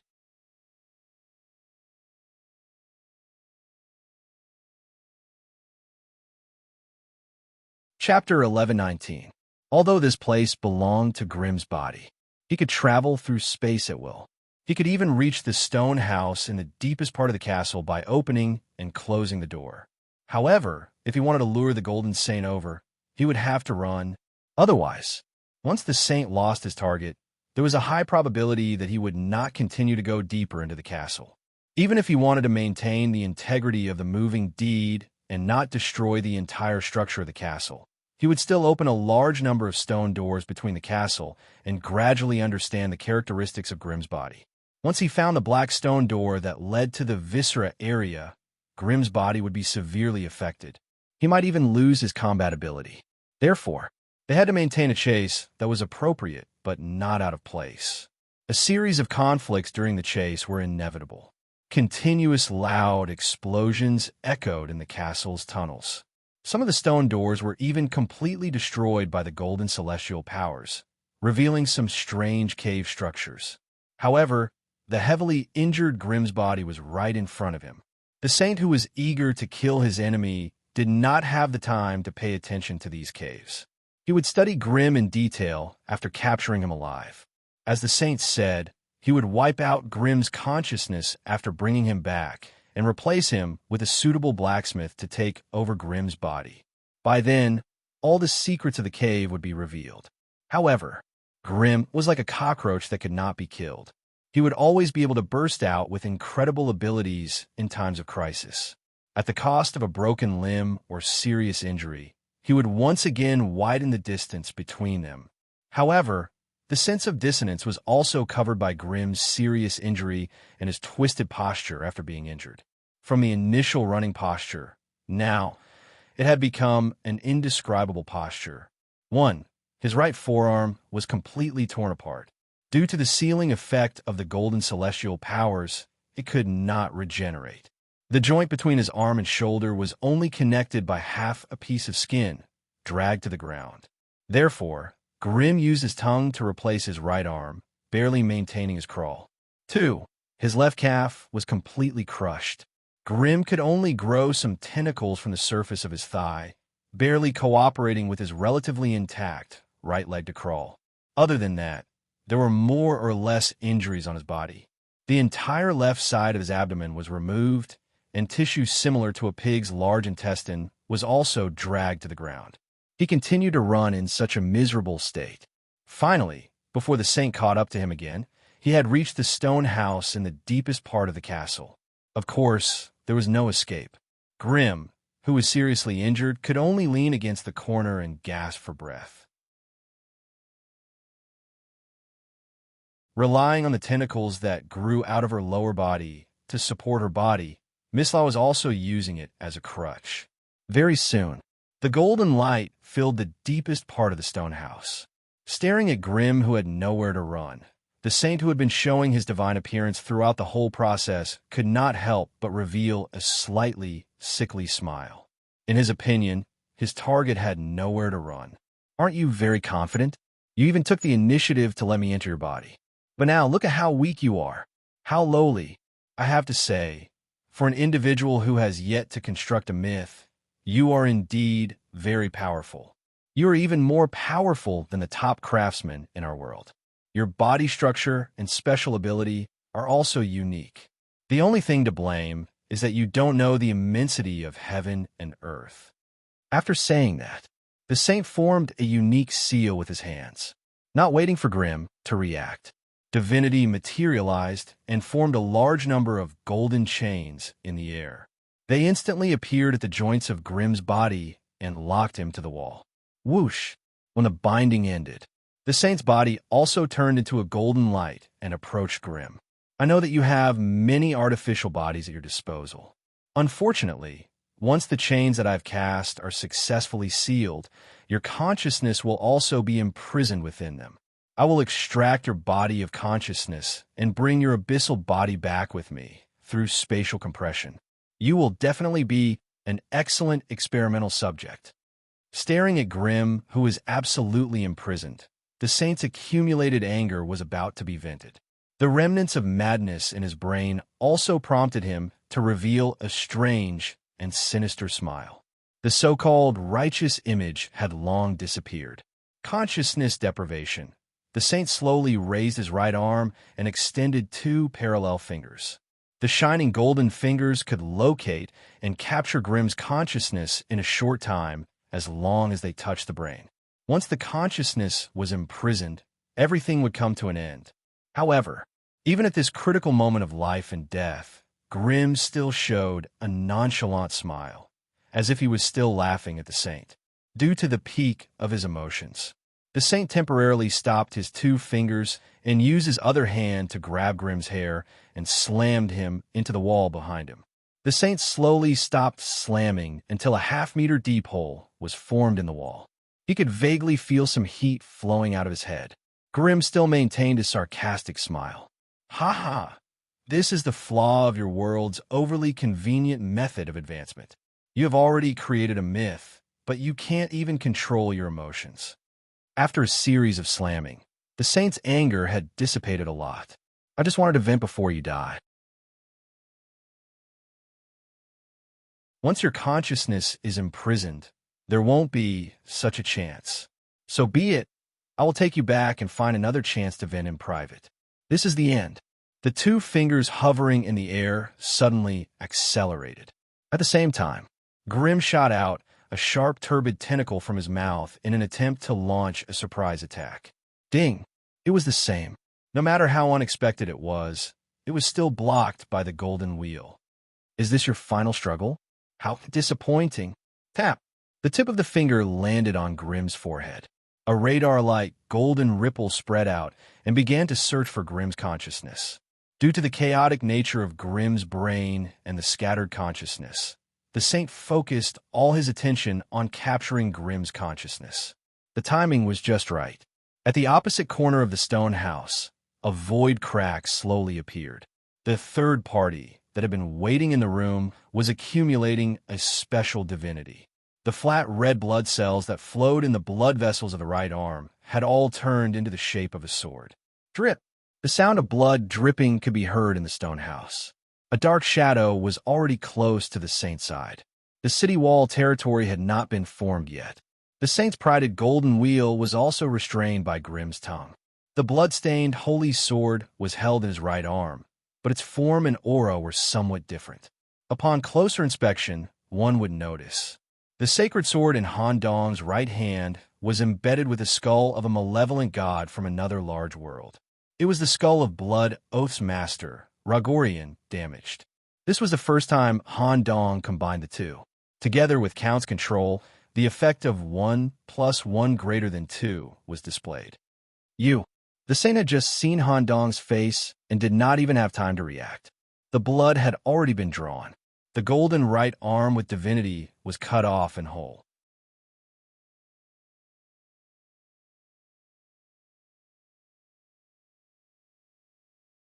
Chapter 1120. Generally speaking, Han Dong's body contained 3 different types of blood with corresponding divinity. His right arm contained the holy blood collected from the Hall family's catacombs. Divinity? Temporarily unknown, suspected to be a fallen king from the holy world. The underworld blood from the epic pendant, divinity, Roghorn, in a large destiny world, equivalent to the Old King. From Count's blood brew, divinity, Old King, blood ancestor, CHF. The control of blood was mostly left to Count. This time, Count did not disappoint. Knowing that he could not avoid the battle, Count unleashed all the potential in his body, using the experience he accumulated from using the Blood Oath's master. Roghorn's skull of underworld blood, damaged. He successfully combined it with the holy sword. Swoosh! He successfully cut off the arm, and also cut off the saint's search of Grimm's consciousness. However, Han Dong's attack was not over yet. The moment the holy sword slashed down, Han Dong followed up with a roundhouse kick. For a moment, his right leg immediately experienced a rapid muscle proliferation, and the shape of his leg was somewhat similar to a toad's leg.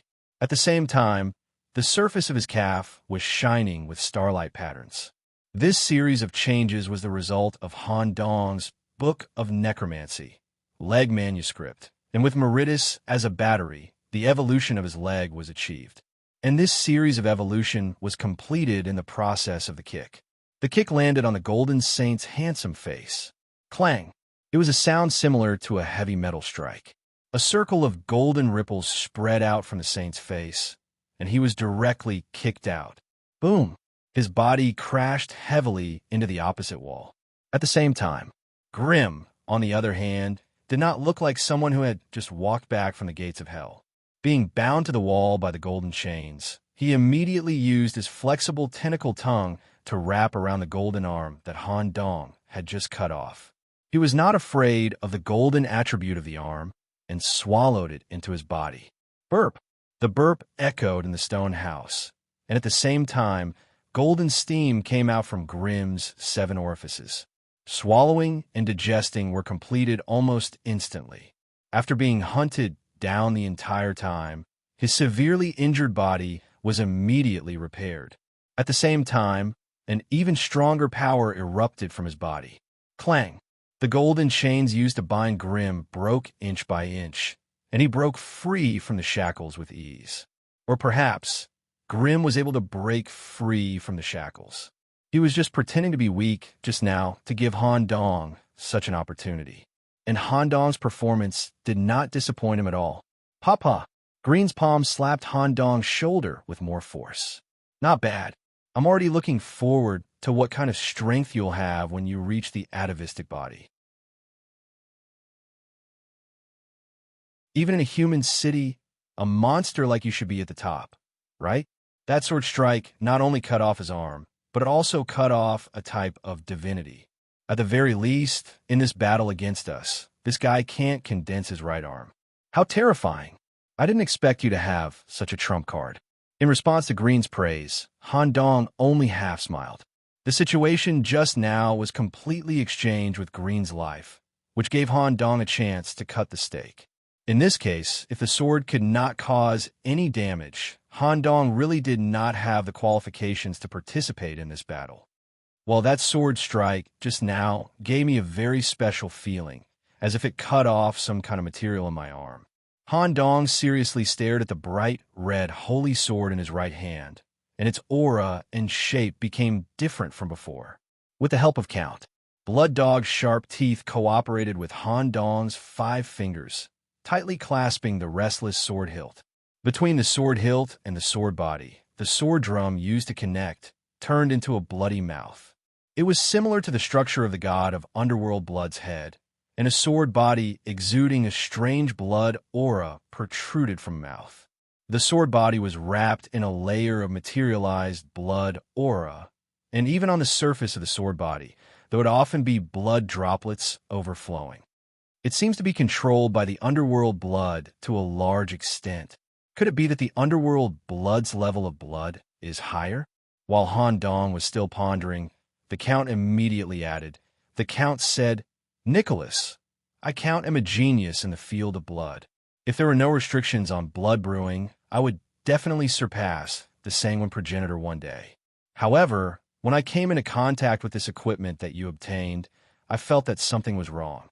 The underworld blood that exists in it, in terms of quality, is even higher than the Sanguine Progenitor, and it has even led my consciousness to its evil world many times. It is reasonable for it to be able to suppress the holy blood. In the future, we must find a way to repair this equipment.